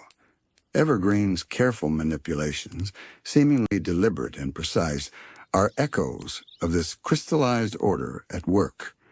Even Finn's encounters with magical objects and realms hint at the hidden scaffolding of the cosmos, guiding him subtly towards certain outcomes and away from others. These are all remnants of the universe's early experiments in shaping chaos into coherent thought. Crystallized thought also enabled feedback, the quiet principle that would become essential to structured magic. A pulse of energy could now interact with the lattice and, in response, adjust its influence according to the outcome it produced. If a current produced the desired alignment, it reinforced itself, stabilizing the surrounding network. If it failed, the lattice subtly corrected the path, nudging potential back toward balance. This was the first form of magical learning, the universe practicing the art of cause and effect without voice or mind. It was a patient, iterative process, invisible yet immensely powerful, laying the groundwork for every spell, ritual, and enchantment that would follow. Through crystallization, chaos itself became a teacher rather than an obstacle. The universe discovered that instability could generate structure, that turbulence could be transformed into insight, and that the collisions of potential could yield lasting frameworks. This was a profound realization. It meant that magic was no longer purely reactive. It could now anticipate, adjust, and subtly direct outcomes. In other words, magic had begun to think, not in the human sense, but in the way the cosmos could organize influence, retain memory, and respond to circumstance. As these networks of crystallized currents expanded, they began to interact with emergent life and conscious potential. Beings that would one day wield magic were born into a universe already prepared to respond to their actions. The lattice carried the memory of countless interactions, embedding subtle guidance into every pulse and eddy. The first conscious spells would not emerge in isolation. They would inherit the universe's patient experimentation, with chaos, emotion, and reflection. Every act of magic in the future would be, in some way, a conversation with the lessons crystallized in these ancient currents. And so, in the quiet patience of the cosmos, chaos was transformed into understanding. Emotion had shown magic that influence was possible. Chaos had tested the limits of that influence. And crystallization taught the universe that structure, memory, and reflection were possible too. In this delicate interplay, the foundations of deliberate, conscious magic were laid, forming the invisible scaffolding upon which the first wizards, cosmic beings, and magical entities would one day learn to stand. As crystallized currents of chaos and emotion intertwined, the universe entered a new phase, the subtle emergence of proto-conscious influence. This was not thought as we know it, not the deliberate cogitation of a mind, but a quiet, patient form of guidance embedded in the lattice itself. Patterns that had proven effective in shaping potential began to repeat, reinforcing one another and forming structures capable of predicting their own outcomes. These were the first whispers of intention, the earliest hints that magic could be guided deliberately, even in the absence of a conscious wielder. The lattice itself began to act as a mentor, a silent teacher guiding the flow of influence. Currents of emotion, once free and untamed, now encountered these stabilized networks. When they flowed in alignment with the crystallized structures, their effects were amplified, creating more enduring and coherent influence. When they diverged, the lattice gently corrected their paths, nudging the energy back into balance. In this interplay, the universe discovered a profound principle, that magic could learn, adapt, and optimize itself. It was an emergent intelligence, patient, vast, and intangible, shaping the potential of reality long before life had developed the capacity to recognize it. These early systems were fragile, yet remarkably resilient. Tiny perturbations in the lattice could create cascading effects, producing either harmony or instability. Each fluctuation became a lesson, a subtle proof that influence could be guided without force. Through countless cycles of alignment and collapse, the universe refined these networks, building pathways that allowed energy to travel efficiently while maintaining flexibility. These were the precursors to what wizards would one day call ley lines, conduits through which magical energy flows with both purpose and responsiveness. Crystallized thought also introduced the concept of cause and effect in a new, subtle way. Energy shaped by these networks could now respond dynamically to its surroundings. A current encountering resistance might redirect itself. A pulse that failed to achieve a desired alignment could reinforce itself elsewhere. Over immense stretches of time, this produced a system capable of learning from experience, quietly accumulating knowledge about what worked, what persisted, and what could be shaped. In other words, the universe became a teacher, and the lattice became both pupil and student, practicing the principles of intentional magic long before conscious beings arrived. This stage of magical evolution explains much about the artifacts, spells, and entities we encounter in Adventure Time. The Ice King's crown, for instance, is a product of chaos crystallized into responsive structure. It does not merely amplify emotion, it interacts with underlying currents of potential, adapting to the wearer's intentions while reshaping the environment. Evergreen's experiments with magical sequences similarly reflect the principles of adaptive, crystallized influence, translating raw energy into coherent, directed results. Even Finn's encounters with magical objects hint at this underlying framework, guiding him subtly toward actions and outcomes shaped by currents that predate conscious awareness.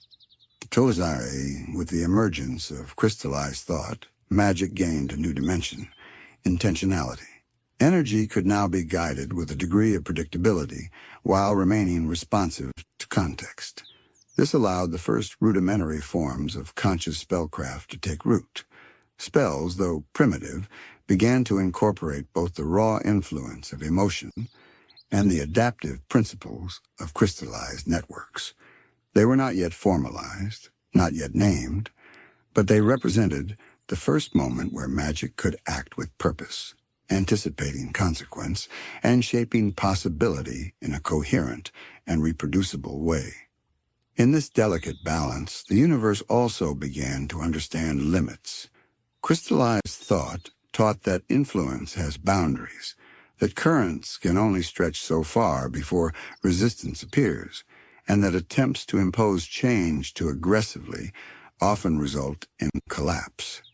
This understanding became a guiding principle for later magical practice, that power is most effective when it works with the underlying currents of reality rather than against them.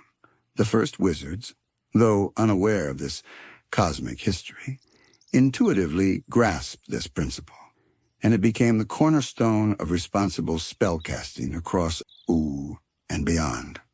Perhaps the most remarkable consequence of this phase is the foundation it laid for conscious intention.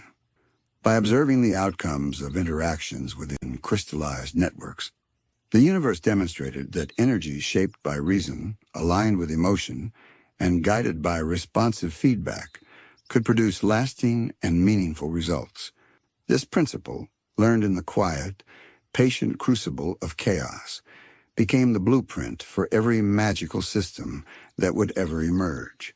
From the structured incantations of Evergreen to the spontaneous, improvisational spells of Finn, the echoes of this early crystallized thought are everywhere, whispering through the lattice, invisible yet enduring.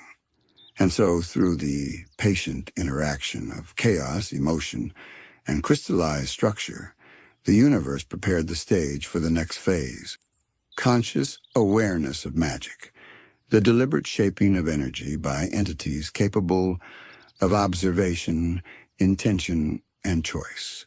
The lattice, now intelligent in its own quiet way, had learned to balance spontaneity with stability, feeling with reflection, and turbulence with coherence. In this delicate harmony, the foundations of intentional magic were firmly established, and the cosmos awaited the first minds capable of wielding it with understanding. As the crystallized networks of chaos and emotion matured, the universe quietly learned the art of persistent influence. Currents no longer simply flowed and dissipated. They began to maintain their coherence across time and space. Where a moment ago a pulse of energy might have faded into nothingness, it now persisted, carrying with it memory, intention, and subtle guidance. The universe was, in essence, practicing the first conscious spells, not cast by a mind, but embedded within the lattice itself. These early acts of magic were self-sustaining, capable of shaping potential long after the initial pulse had been emitted. This persistence allowed the earliest magical effects to interact with one another. Currents that had crystallized in one region could influence emerging currents elsewhere, creating feedback loops that were both complex and harmonious. Some loops reinforced stability, encouraging order and coherence. Others introduced variation, testing the limits of possibility and sparking innovation within the lattice. In this interplay, the universe discovered that even the subtlest adjustment in a single current could ripple outward, producing emergent effects that were not predetermined but intelligently guided. This was proto-conscious spellcraft, the first hint that magic could act not only with power but with foresight. Over immeasurable spans of time, these networks became increasingly intricate. Patterns folded upon patterns, creating a lattice capable of retaining vast amounts of implicit knowledge about how energy, emotion, and chaos interact. The universe had, without a mind, established the principles of magical reasoning: feedback, adaptation, stability, and subtle guidance. Energy no longer required explicit commands to behave meaningfully. Currents shaped by emotion and crystallized thought could now anticipate the responses of neighboring currents, creating the first self-regulating, self-directing systems of influence.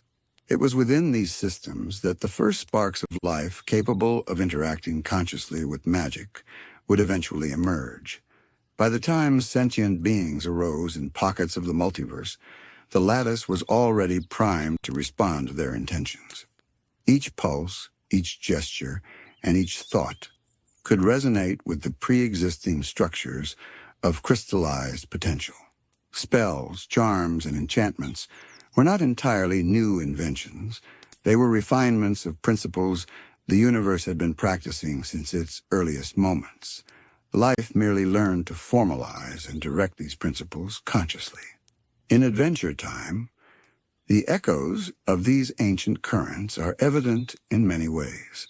The Ice King's crown demonstrates the responsive, intelligent nature of crystallized magic, amplifying emotion while interacting dynamically with the wearer's intentions and desires. The Lich embodies the dangerous potential of misaligned currents, showing how chaos and crystallization can be twisted into deliberate destruction. And the scattered artifacts and enchanted locations across serve as subtle guides, reinforcing the principle that the universe itself retains memory of its earliest experiments with intentional magic. Through these ancient, self-regulating currents, magic learned a critical lesson. Influence is most effective when it is responsive rather than forced. Crystallized thought allowed the universe to guide energy without imposing rigidity, teaching that adaptation and flexibility are as essential as power. These principles would later underpin the ethics and techniques of magical practice in countless worlds. A spell cast without understanding of the underlying currents risks collapse or unintended consequence. But a spell aligned with these deep, responsive networks can flow, resonate, and persist, just as the first currents did, long before consciousness emerged. Moreover, crystallized thought introduced the first forms of implicit strategy. The lattice now contained the capacity to favor certain outcomes over others, to reinforce stability, and to encourage constructive feedback. These were not choices made by a mind, but patterns shaped by repeated interactions over immense spans of time. Yet they functioned as a blueprint for intentional action. Every wizard, sorcerer, or cosmic entity that would later wield magic in Adventure Time unknowingly inherits this architecture, drawing upon lessons encoded in the very fabric of reality. In essence, the universe had discovered the heart of spellcraft. Magic was no longer merely the movement of energy or the echo of emotion. It had become intelligent, adaptive, and responsive. It could retain memory, anticipate consequences, and shape potential in ways that were coherent, directed, and meaningful. The seeds of deliberate, conscious spellcasting had been planted, nurtured by eons of turbulence, resonance, and reflection. By the time life capable of conscious thought arose, the stage was fully prepared. The universe had refined chaos into structure, emotion into intentional influence, and feedback into the framework of reasoning. The first conscious magic users would not invent spellcraft. They would learn to navigate and amplify what the universe had already been practicing for eons. In the quiet patience of crystallized thought, the cosmos had set the foundations for all magic to come, providing a system that could respond, adapt, and endure across time and space. And so, with chaos crystallized into thought, the universe had taken a monumental step. Magic had learned to anticipate, to adjust, and to persist. It was ready for the next evolution, the emergence of conscious beings capable of deliberately shaping reality, who would give the first spoken, intentional, and directed spells. As we continue our journey through the secret origins of magic, we now approach a delicate and wondrous moment in the cosmos, the emergence of the first beings capable of sensing it. For eons, the universe had danced in currents of emotion and crystallized thought, whispering the rules of influence through subtle, invisible threads. But now the first conscious entities stirred, beings whose awareness could perceive these currents and, in doing so, become the first partners in the quiet, patient dance of magic. These beings were unlike anything we might immediately recognize. They were not wizards or kings, not yet creatures of legend or lore. They were subtle manifestations of life itself, birthed in pockets of the universe, where emotional and crystallized currents intersected in ways that could sustain coherence long enough for awareness to arise. Their senses were not limited to the perception of matter, energy, or even light. They felt resonance, and in doing so, they became the first witnesses to magic as a living force. Imagine a being floating through the soft, luminous fields of potential, feeling the ebb and flow of currents shaped by emotion and crystallized thought. Every pulse was perceptible to them, every subtle vibration carrying meaning. A wave of hope here, a flicker of curiosity there. The universe was speaking not with words, but with the rhythm of influence, and these first beings were attuned to its language. They could sense where currents converged, where influence flowed, and where patterns were forming. They were not yet wielders of magic, but they were its first audience. This perception was transformative, even for the universe itself. For the first time, influence was met with awareness. Currents that had previously flowed freely now encountered entities whose very presence could amplify, redirect, or stabilize them. Emotion gained a mirror, chaos found a partner, and crystallized thought discovered an interlocutor. In this subtle feedback, the first seeds of conscious spellcasting were planted. Magic began to respond not just to the natural rhythms of the cosmos, but to the attentiveness of beings capable of feeling an intention. The earliest beings did not yet speak, nor did they cast spells in the way we might imagine. Their interaction with magic was intuitive and gentle. By moving, reacting, and existing within these currents, they left ripples in the lattice of influence. A gesture could reinforce stability. A flicker of curiosity could extend a pathway. Even a moment of fear or hesitation could create turbulence, forcing the lattice to adapt. In these small, delicate interactions, the universe and its first conscious participants were learning the fundamentals of mutual influence, a silent collaboration between being and magic that would echo across time. Some of these beings were solitary, drifting alone through expanses of potential, their senses attuned to the faintest pulse. Others encountered each other, forming early networks of interaction that amplified their sensitivity. When two or more of these conscious entities aligned their awareness, the currents responded with a subtle flourish. Patterns became clearer, loops persisted longer, and energy began to bend and twist in ways that suggested coherence and intention. This was not deliberate spellcasting, but it was the first recognition that consciousness could shape, guide, and interact meaningfully with the currents of magic. Over immense stretches of time, these early observers developed an intuitive understanding of cause and effect within the lattice. They could sense that certain actions, emotions, or positions influenced the surrounding currents more strongly than others. This knowledge was unspoken, unstructured, but deeply felt. It was the first form of magical literacy, the recognition that influence was not random, and that the universe itself could be shaped through alignment with its currents. In this quiet, reflective awareness, the foundation of intentional magic was slowly taking form. In Adventure Time, we can glimpse echoes of these first beings in the most ancient and mysterious creatures of Oo, cosmic entities, immortal wanderers, and even the most subtle magical flora and fauna carry the memory of these early interactions. Some, like the cosmic guardians or the ancient spirits hinted at in Evergreen stories, seem to intuitively understand the lattice of magic, moving through it with quiet purpose. Others, like enchanted objects, preserve a trace of their early influence, responding to the emotions, attention, and intent of anyone who approaches them. These are remnants of the very first beings capable of sensing magic, whispering that awareness is as powerful as energy itself.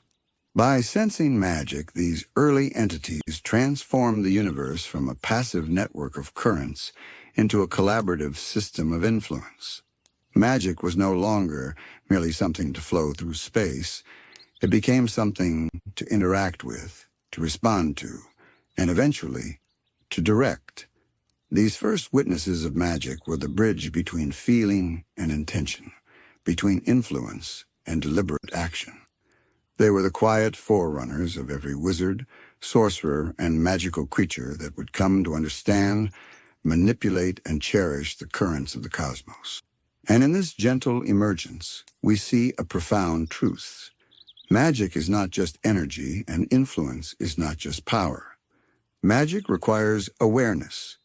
It requires the patience of observation, the attunement to currents that span both emotion and structure, and the subtle understanding that intention and presence can shape reality in ways that are immeasurable yet enduring. These first beings, drifting through the luminous lattice of early creation, were the first to recognize this principle. They sensed it, they felt it, and in doing so, they prepared the universe for the first conscious spells. As these first beings became attuned to the lattice of magic, their interactions began to subtly shape the currents themselves. Their presence, attention, and even the faintest emotional response influenced the pathways of energy and potential, reinforcing some currents while gently diverting others. Each movement through these fields created resonance, an imprint that endured far longer than the initial pulse. The universe, which had been shaping chaos into structure for eons, now encountered conscious observers capable of guiding its influence in delicate and nuanced ways. This stage marked the very beginning of deliberate interaction with magic. The earliest spellcraft was not about force or command. It was a patient, intuitive dialogue between being and universe. A curious gesture might encourage a current to expand. A cautious withdrawal might stabilize a turbulent pattern, and a shared moment of resonance between two beings could amplify energy across vast distances. The lattice responded not to intention alone, but to the harmony of awareness and feeling. In this way, conscious attention became the first instrument of magic, as vital as emotion or structure had been in the cosmos's earliest lessons. Some of these beings discovered that certain forms of concentration could produce subtle, repeatable effects. A focus on hope might cause currents to align and persist longer, while sustained curiosity could extend pathways of potential into unexplored regions of the lattice. Even fear, when acknowledged and integrated rather than resisted, could produce forceful but controlled responses in the surrounding energy. These interactions were the first experiments in shaping magic consciously, the earliest lessons in the balance between motion, awareness, and influence. In these quiet, patient experiments, the principles of intentional spellcraft began to take root. Networks of early beings also discovered the power of collaboration. When two or more entities attuned themselves to the same currents, their combined resonance could create effects far beyond what any single being could achieve. Currents would amplify, loops would stabilize, and feedback would become richer and more coherent. In essence, the lattice taught them the value of coordination, of aligning consciousness with both the emotional and structural elements of magic. This insight foreshadowed the later practice of shared spells, rituals, and cooperative enchantments that wizards and magical societies would develop in ages to come. Through these interactions, the first beings learned that magic responds to awareness as much as it responds to energy. The universe, having spent eons crystallizing chaos into thought, now engaged in a dialogue with its first conscious participants. Awareness became a guiding force, a means of shaping and refining influence without overwhelming the delicate balance of the lattice. Magic, for the first time, was both responsive and reciprocal. It required attention, patience, and subtlety. The first beings sensed this instinctively, learning through experience that to guide the currents effectively, one must listen as much as act, feel as much as move, and harmonize as much as direct. The echoes of these first practitioners linger throughout Adventure Time. Entities like the ancient cosmic guardians or the spirits inhabiting the farthest reaches of move with a quiet understanding of the lattice. Enchanted objects, attuned to past interactions, respond selectively to emotional resonance, intention, and attentiveness.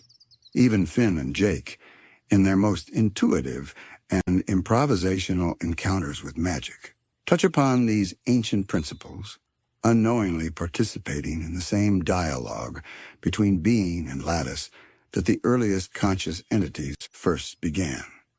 These first beings were not yet wizards in the way we think of them, but they were the universe's first teachers of conscious interaction with magic. By sensing the currents and responding intuitively, they demonstrated that awareness could shape influence, that presence could guide potential, and that magic was most powerful when it was both felt and understood. In their quiet, patient exploration, they prepared the way for the first deliberate spells, the first rituals, and the earliest forms of magical learning that would later define the history of and countless other realms. And so the first conscious witnesses of magic were more than observers. They were collaborators, guides, and co-creators in the ongoing evolution influence. In sensing magic, they gave the universe its first audience, and in responding, they taught it the earliest lessons in mutual interaction. Through this delicate, reflective engagement, the stage was set for the emergence of deliberate spellcasting, the first acts of magic shaped consciously by beings aware of both the lattice and their own intent. As these first beings became increasingly attuned to the lattice of magic, their interactions grew more deliberate, though still subtle. Sensing was no longer enough. They began to test their influence, discovering that attention could be guided toward specific outcomes. A sustained focus on a current of hope could amplify it, causing the lattice to stretch and ripple outward in a coherent, responsive wave. Curiosity, directed at a particular pattern, might reorganize nearby currents, forming a pathway that persisted far longer than the initial pulse. These early experiments were gentle, almost meditative, but they marked the universe's first deliberate shaping of magic by conscious awareness. The process was gradual, patient, and full of discovery. Each interaction left an imprint on the lattice, a record of what worked and what faltered. Unlike later spellcasting, there was no formal structure, no words, no incantations. Influence arose from resonance between the being and the lattice itself, a harmonious alignment that allowed potential to flow in coherent, repeatable ways. The first beings learned, often intuitively, that their emotions and focus were instruments, that the currents themselves were responsive, and that every gesture, even one as subtle as a thought or flicker of attention, could produce measurable effects. Networks of early beings provided the opportunity for shared resonance. When two or more entities aligned their awareness along the same currents, their combined presence amplified the influence of each individual. Loops stabilized, feedback became richer, and effects that might have dissipated on their own persisted, forming patterns that were both intricate and coherent. This was the first recognition of cooperative magic, the understanding that deliberate alignment with other conscious participants could enhance outcomes. These insights, though primitive, foreshadowed the rituals, covens, and collaborative spells that would appear much later in worlds like Ooh. Over time, these beings began to sense a rhythm in the lattice, a subtle cadence that mirrored the interaction of emotion, chaos, and crystallized thought. They learned that influence is most effective when it flows with this rhythm rather than against it. Patience became as important as focus. Gentle alignment achieved far more than forceful imposition. Awareness, tempered with empathy for the currents, could achieve stability, guidance, and amplification without disruption. These lessons were internalized deeply, forming the basis of what would later become magical ethics. The quiet understanding that influence carries responsibility, that every pulse leaves an imprint, and that intention must be harmonized with the universe's own evolving patterns. The first conscious shaping of magic also revealed the importance of memory. The lattice retained the signature of each interaction, subtly encoding it into the crystallized structures formed long ago.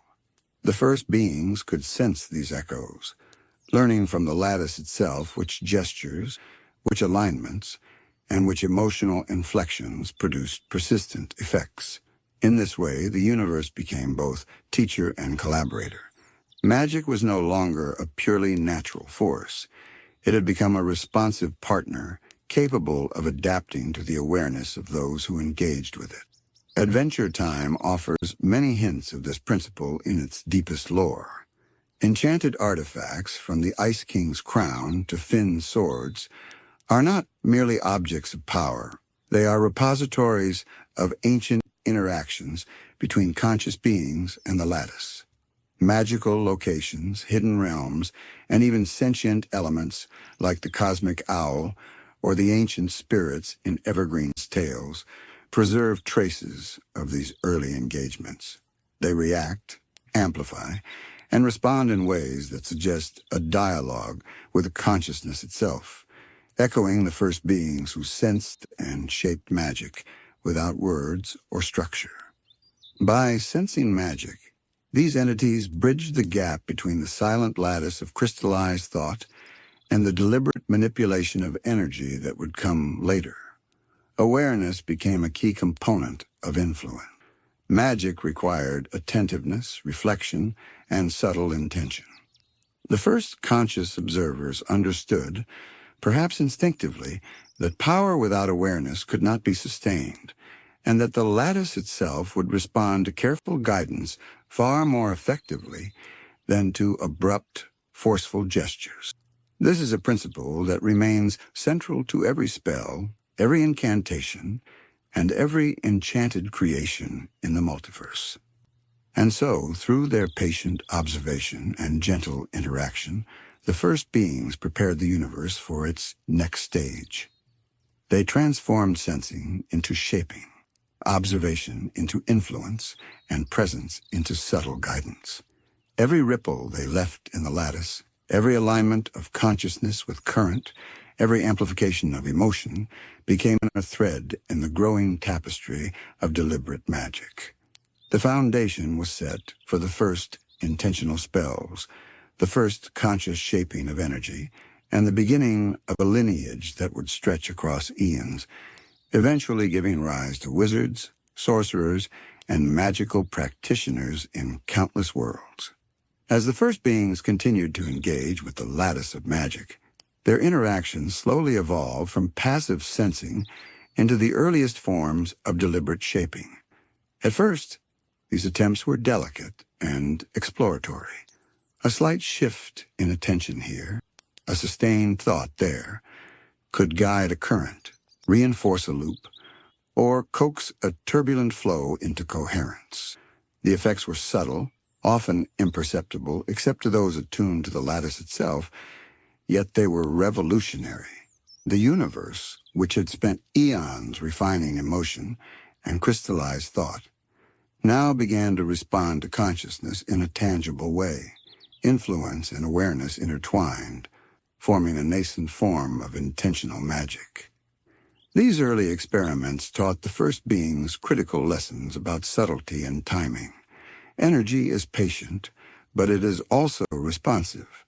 An abrupt push could disrupt a delicate balance, while gentle, persistent attention could create lasting change. The beings discovered that their presence alone could amplify or dampen currents, and that their emotional states intertwined with their influence. Hope might expand a pathway, curiosity could extend it, and even fear, acknowledged and focused, could produce controlled turbulence that reshaped surrounding potential. Each interaction was a form of learning, a dialogue between awareness and the lattice that silently recorded every nuance. Over time, patterns began to emerge. These early practitioners recognized that certain gestures, alignments, and emotional states produced repeatable effects. They began to experiment with sequences, combining attention and feeling in ways that created subtle but reliable changes. This was the first glimmer of structured spellcraft, the realization that magic could be guided intentionally, not only by resonance, but by conscious design. The lattice, responsive and patient, provided feedback, allowing these beings to refine their approach, testing sequences, observing outcomes, and adjusting in real time. The concept of cooperative influence deepened during this period. When two or more beings aligned their awareness toward the same currents, the effects were amplified far beyond the sum of individual efforts. Loops persisted longer, turbulence stabilized, and feedback became richer and more nuanced. These interactions laid the groundwork for future collaborative spellcasting, where multiple participants could harmonize their intentions to produce effects impossible for a single being to achieve. It was a lesson in synergy and alignment, showing that magic thrives not in isolation but in attunement, cooperation, and mutual resonance. These early experiments also illuminated the importance of rhythm within the lattice. Magic, the first beings discovered, is not static. Currents pulse, fluctuate, and respond in cycles. Attempting to force influence without respect for this rhythm often led to instability, while moving in harmony with it created coherence and persistence. Awareness became a tool for sensing these subtle cadences, and the first practitioners learned to align their thoughts, emotions, and focus with the natural oscillations of the lattice. In this alignment, the first intentional influence became possible. Adventure Time offers subtle reflections of these principles across its multiverse. Artifacts like the Ice King's crown or the Enchiridion are not merely conduits of power. They are repositories of ancient resonance shaped by countless interactions between awareness and the lattice over eons. Magical locations and sentient entities preserve echoes of the first beings who sensed and shaped the currents, reacting to alignment, intention, and emotional resonance. Even Finn and Jake, in their intuitive interactions with enchanted objects and beings, trace a lineage back to these primordial practitioners who learned the first lessons of conscious influence. Through these quiet experiments, the first beings discovered a fundamental truth. Magic is inseparable from awareness. It is not enough to feel, to observe, or to influence passively. Magic responds to attention, reflection, and subtle intention. The lattice is not merely a medium of energy. It is a dialogue between potential and consciousness, a patient system that can learn, adapt, and respond when approached with care and understanding. This principle, learned in the earliest ages, underpins every deliberate spell, every ritual, and every act of conscious magic in the multiverse. By sensing and gently shaping the lattice, the first beings prepared the universe for its next stage, the deliberate casting of spells. Awareness gave way to intention, observation became action, and resonance transformed into influence capable of coherent, repeatable effect. The first intentional magic was born, subtle yet profound, emerging from the patient interplay of emotion, chaos, crystallized thought, and consciousness.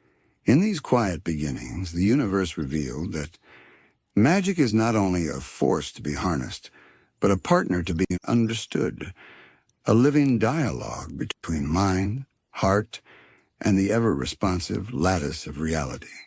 And so, through their patient presence and subtle interaction, the first beings did more than sense magic. They became its earliest practitioners.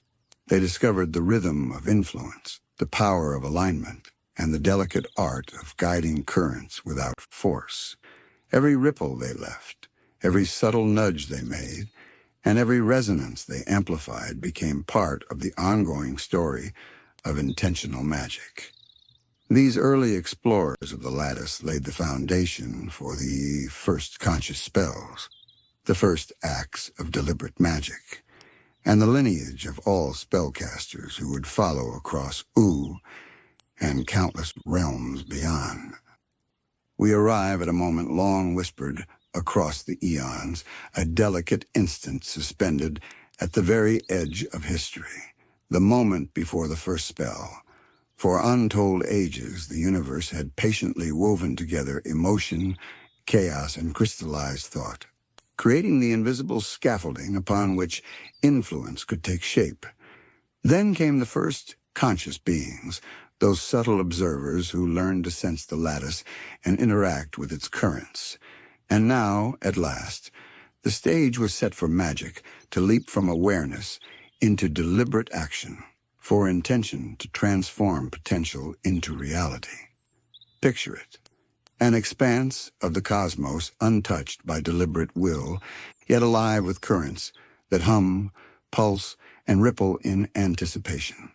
Emotion flows like a soft wind, chaos twists in gentle eddies, and crystallized thought forms lattices that shimmer faintly with memory and expectation.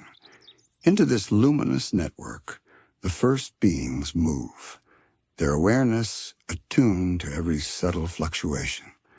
They sense the echoes of eons, the lessons embedded in the lattice, and the delicate balance of influence and response that underpins every pulse of magic. It is a moment of quiet stillness, a breath held before the first deliberate act. In this space there is no urgency, no hurry. Time feels slower, stretched across the vast canvas of potential. Currents of emotion shift in response to the being's presence, whispering encouragement, hesitation, curiosity, and wonder. The lattice itself seems to hold its breath, aware that something unprecedented is about to occur. The universe has taught through patience and resonance, and now it waits for conscious intention to take the first step, for thought and feeling to converge in a deliberate act that will mark the birth of spellcasting. These first beings are tentative. Their awareness is deep but untested. They have discovered that their focus can guide currents, that alignment amplifies effect, and that resonance produces persistence. They have learned the rhythms of the lattice, how energy pulses in response to attention, and how emotion and thought intertwine to shape potential. Yet this is uncharted territory. No being has yet attempted to combine all these elements into a coherent act of magic. They are on the precipice, feeling the vast weight of possibility, sensing the infinite threads of consequence, and preparing to weave them into the first conscious spell. The moment is electric with anticipation, yet quiet, almost imperceptible. Currents of hope, curiosity, and wonder flow around the beings, guiding them toward alignment with the lattice. Subtle patterns shimmer into view, formed from eons of crystallized thought and the gentle influence of earlier observers. The beings sense which currents are receptive, which can be shaped, and which demand patience. They have learned that influence is not force, that the lattice responds to harmony, and that deliberate magic requires balance between tension, emotion, and structure. Adventure Time hints at the echoes of this moment in many of its most ancient and mysterious beings. The cosmic guardians, who appear as both observers and guides, reflect the understanding that magic is a dialogue rather than a command. Artifacts like the Enchiridion and the Ice King's crown preserve traces of these first deliberate alignments, demonstrating that awareness combined with intention can shape reality in subtle yet profound ways. Even enchanted locations and sentient objects respond to attention and alignment, carrying the memory of the very first beings who prepared to cast a spell with care and understanding. In this prelude to spell casting, every gesture of focus and thought is significant. A gentle tilt of awareness toward a shimmering current, a subtle alignment of emotion with a latent pattern, a quiet, patient attention to the lattice's rhythm. Each of these is a step in the dance that will become the first spell.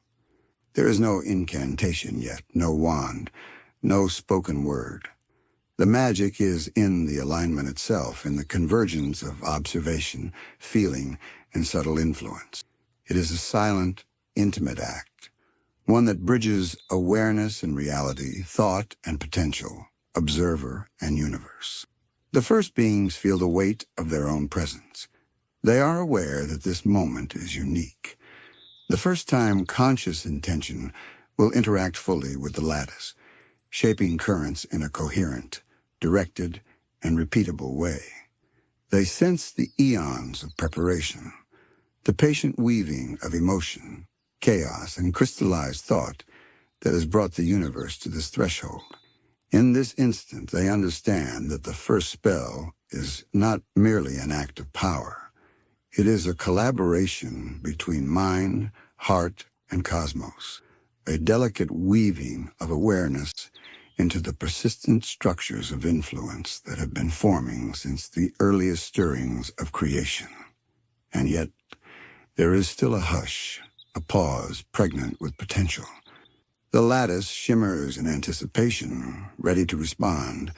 Emotion hums through every current. Chaos twists in gentle spirals, and crystallized thought forms an intricate lattice of memory and expectation. The beings prepare to bridge the gap between sensing and shaping, observation and action, alignment and expression. In this perfect stillness, the first conscious spell is poised to emerge, born of awareness, intention, and the patient guidance of the universe itself. In this delicate moment, the first beings reach a subtle understanding. They realize that the lattice of magic is not merely a stage upon which they act, but a participant in its own right. Every pulse, every ripple, every shimmering loop responds to their awareness. Influence is no longer something to impose from the outside. It is something to guide from within, to align with, and to harmonize. The beings breathe in the rhythm of the lattice, feeling the ebb and flow of energy that has been quietly shaping itself since the universe's earliest stirrings. They are ready, not with force, but with intention. The first act of conscious spellcasting is as gentle as it is profound. There is no dramatic flourish, no blinding light, no audible proclamation. Instead, it begins as a quiet resonance, a focus of awareness that reaches out and touches the shimmering currents. Emotion guides it, not as a surge of power, but as a gentle vector of alignment. Curiosity, wonder, and hope combine to form a subtle pulse, one that stretches along the pre-existing lattice and nudges it into coherence. In that quiet alignment, the first pulse of deliberate magic occurs, reverberating softly, yet persistently across the fabric of reality. This initial act is exploratory. The beings are learning as much as they are creating, sensing the feedback of the lattice and adjusting their awareness accordingly. The currents respond, stabilizing in patterns that reflect both intention and harmony. Loops of energy persist longer than before. Subtle threads of influence weave through space, and small effects emerge, coherent and repeatable. The universe itself seems to lean into this nascent spell, amplifying it gently, offering subtle guidance, and reinforcing the principle that conscious attention, combined with alignment, can shape reality in ways that mere chaos or emotion alone cannot achieve. As the first spell stabilizes, the beings begin to sense its effect on the surrounding currents. Patterns that were previously invisible shimmer into view. Loops of crystallized thought stretch further. Currents of emotion expand and interweave, and chaos becomes a partner rather than an obstacle. They understand, instinctively, that magic is not a weapon or a tool in the sense they will later learn. It is a living dialogue, an exchange between awareness and potential, between mind and universe, between intention and consequence. Every ripple carries a lesson, every shimmer a hint of what can be achieved when consciousness aligns with the lattice. In Adventure Time, the echoes of this first spell are everywhere, hidden in the oldest and most mysterious corners of Oo. The cosmic guardians who observe and guide embody the principle that magic is responsive, that it reflects the awareness and intention of those who engage with it. Ancient artifacts, like the Enchiridion, retain the memory of early alignments, subtly responding to the emotional and attentional states of their bearers. Even enchanted places resonate with the quiet power of early spells, their persistent influence tracing back to the very moment when conscious beings first transformed observation into deliberate action. The first spell demonstrates a principle that remains central to all magic across time. Intention is most effective when it harmonizes with the underlying currents of the universe. Force alone cannot create coherence. Power without attention can destabilize or collapse. The lattice responds to alignment, to resonance, to thoughtful guidance. The first beings learn, perhaps instinctively, that magic is at once patient and delicate, and that the most enduring influence arises not from exertion, but from attunement. In this quiet, luminous moment, the first conscious spell is no longer just a ripple. It is the birth of deliberate, responsive magic. The lattice remembers it. The universe adjusts to accommodate it. Emotion, chaos, and crystallized thought converge to form an enduring pattern that will persist across time. This is the point at which the cosmos learns that conscious beings are capable of shaping reality, not arbitrarily, but with harmony, patience, and intention. It is a moment suspended between possibility and realization, a soft, luminous threshold beyond which magic, as we understand it, begins to exist. The beings, sensed the responsibility inherent in this first act. Influence is not trivial, and the lattice, though patient, records every adjustment. They realize that future acts of magic will carry consequences, that every spell will ripple outward, interacting with emotion, chaos, and the memory of crystallized thought. This awareness marks the true beginning of spellcraft, the understanding that magic is a dialogue, that it requires attentiveness, and that every conscious act can shape the universe in subtle, profound ways. In the quiet aftermath of the first spell, the universe seemed to exhale. Currents that had once shifted unpredictably now held traces of coherence, loops stabilized, and the lattice hummed with the faint memory of intentional influence. The first beings observed this subtle response with a mixture of wonder and reflection. They sensed that their attention, combined with emotion and alignment, had left a permanent imprint, however delicate, on the fabric of reality. In this realization, they began to understand that conscious magic was not merely an act, it was a responsibility. Every movement they made thereafter was measured, intentional, and attentive. They experimented cautiously, testing the lattice's responsiveness, noting how small adjustments in awareness produced persistent, coherent effects. A shift of focus here could redirect a turbulent current. A subtle alignment of curiosity there might stabilize an emerging pattern, and a carefully sustained pulse of emotion could reinforce an intricate loop of crystallized thought. The beings were learning the rhythm of deliberate influence, discovering that magic was most powerful when it flowed with the natural cadence of the lattice rather than against it. Through patient observation, the first spellcasters discovered that complexity could emerge from simplicity. Tiny, deliberate adjustments in attention and feeling could cascade into elaborate patterns, producing effects far greater than the sum of their initial actions.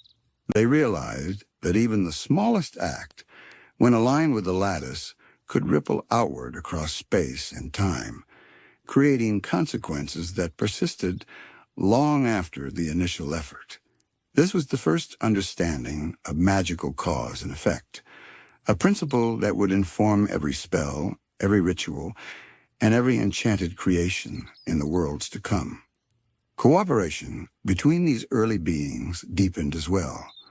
They found that, by aligning their awareness and intentions, they could produce effects that no single being could achieve alone. Currents amplified each other, loops extended, and feedback became more coherent, forming patterns that hinted at the first collaborative spells. These experiences laid the groundwork for the understanding that magic thrives not in isolation, but in resonance and alignment, a principle that would echo through the multiverse, from the rituals of ancient wizards to the improvisational spellwork of adventurers in Ooh. In this early era, mistakes were also lessons.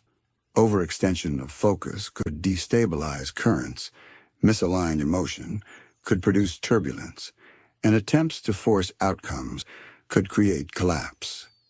The lattice, patient but responsive, provided feedback, guiding the first beings to refine their approach. These lessons were internalized, forming an intuitive understanding of balance, patience, and subtlety, the core of responsible spellcasting. Even the most chaotic or destructive impulses could be transformed when tempered with awareness and alignment, showing that magic was a living dialogue, not a weapon of immediate consequence. The first spellcasters discovered the importance of observation as a precursor to action. By patiently sensing the flows, patterns, and rhythms of the lattice, they could identify currents that were receptive, unstable, or in alignment with specific intentions. Observation became a form of preparation, a quiet meditation that amplified the effectiveness of subsequent acts of magic. They realized that deliberate, conscious influence required not only emotion and focus, but also an understanding of the underlying structures and feedback loops that have been forming since the earliest stirrings of crystallized thought. Adventure Time hints at the legacy of these first spellcasters in subtle ways. The Ice King's crown, the Enchiridion, and many ancient artifacts contain the echoes of deliberate alignment with the lattice. Sentient elements of the world, from cosmic guardians to enchanted locations, respond selectively to the attention, emotional state, and alignment of those who approach them. Even Finn and Jake, in their most intuitive magical interactions, engage with remnants of the first conscious spellcaster's experiments, unknowingly following principles established in that earliest age of awareness. Through these first acts, the beings began to understand that intentional magic is as much about harmony as it is about effect. The lattice responds best when guided gently, with patience, empathy, and reflective awareness. They learned that magic is not a tool for imposition, but a medium of dialogue between consciousness and potential. Every ripple, every shimmer, every subtle reinforcement left in the lattice carries lessons for future practitioners. Awareness shapes influence, but influence also shapes awareness, creating a feedback loop that endures through eons and across worlds. In the luminous quiet of this age, the first spellcasters bridged the final gap between sensing and shaping. The first spell was not a single dramatic event, but a process, a patient convergence of observation, intention, and alignment that set the stage for all conscious, magical practice to follow. In that soft, suspended moment, the universe revealed a profound truth.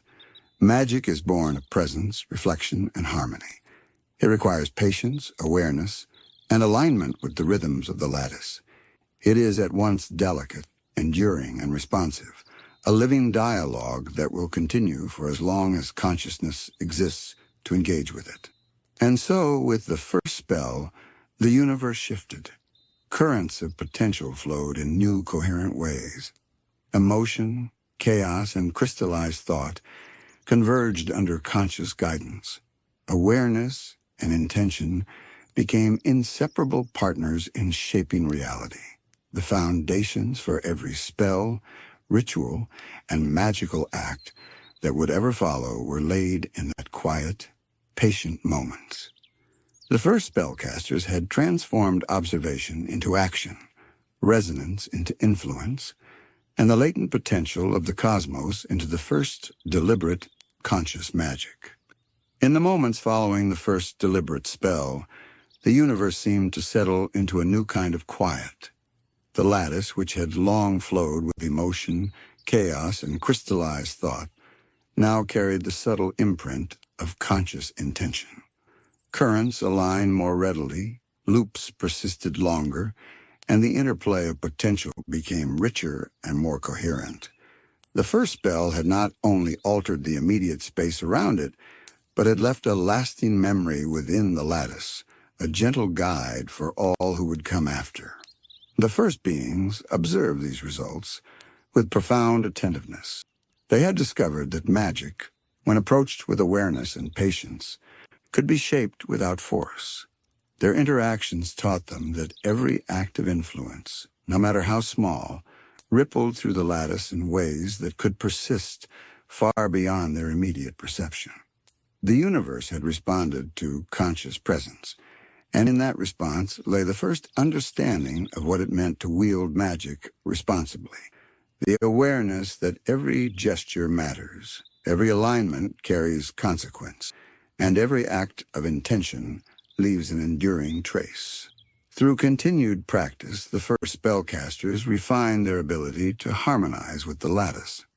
They learned to sense the subtle fluctuations of energy and emotion, to anticipate how a ripple might extend and interact with distant currents, and to adjust their focus with a patience born of observation. Each experiment, each quiet act of alignment, reinforced the principle that deliberate magic is as much about listening as it is about directing. The lattice itself had become a teacher, a patient partner, and a responsive medium through which conscious beings could shape reality in increasingly sophisticated ways. The evolution of these early practices laid the groundwork for all forms of magic that would later exist in Wu and beyond. The deliberate shaping of currents became the first spells, harmonizing emotion, chaos, and crystallized thought into coherent effects became the foundation of ritual and incantation. Observation and alignment became the principles behind magical ethics. Every enchantment, charm, and act of sorcery carries echoes of these earliest lessons, subtle reminders that magic thrives in harmony, patience, and careful attention. Even the smallest gestures were now meaningful. A flicker of curiosity, a deliberate focus on a shimmering current, or a gentle alignment of emotion could shape the lattice and leave a lasting pattern. The first spellcasters understood, in ways that would later be expressed through myth and legend, that magic is not merely a tool for achieving goals. It is a living, responsive dialogue between mind and universe, a co-creation in which intention, awareness, and alignment converge to transform potential into reality. Adventure Time's world offers reflections of this timeless principle. The Ice King's crown channels emotion into influence, responding to both thought and feeling. Ancient spirits and cosmic guardians navigate the lattice with awareness that echoes the first spellcaster's intuition. Enchanted objects, from swords to mystical relics, carry the imprint of conscious alignment, subtly guiding those who interact with them. Even the most spontaneous magical acts, like Finn and Jake's adventures, are influenced by the enduring principles established in that primordial moment of deliberate spellcasting. The first spell was the bridge between potential and action, between awareness and creation. It marked the transition from observing the lattice to shaping it, from sensing magic to directing it. The universe, patient and luminous, had prepared for this moment across eons, and the first conscious beings responded with a gentle harmony that allowed magic to endure, evolve, and become a medium for expression, learning, and creation. They discovered that the truest power of magic lies not in force or control, but in attunement and alignment, in the quiet, patient practice of weaving intention into the enduring currents of reality. And so, from the lattice of crystallized thought, emotion, and chaos, deliberate magic was born. The first being, patient and attentive, became the progenitors of spellcraft, guiding the universe with a quiet intention. Their lessons resonate across time and space, echoed in artifacts, enchanted beings, and the very fabric of worlds shaped by conscious magic. Every spell, ritual, or enchantment is a continuation of that first delicate act, a soft pulse in the enduring dialogue between awareness and the cosmos. As we drift toward sleep tonight, imagine those earliest moments of magic, the silent lattice, the patient currents, the first beings leaning gently into alignment, and the quiet emergence of the first spell. It is a story of patience, awareness, and subtle wonder, a reminder that even the smallest gestures, when attuned to the flow of the universe, can shape reality in lasting and beautiful ways. Good night,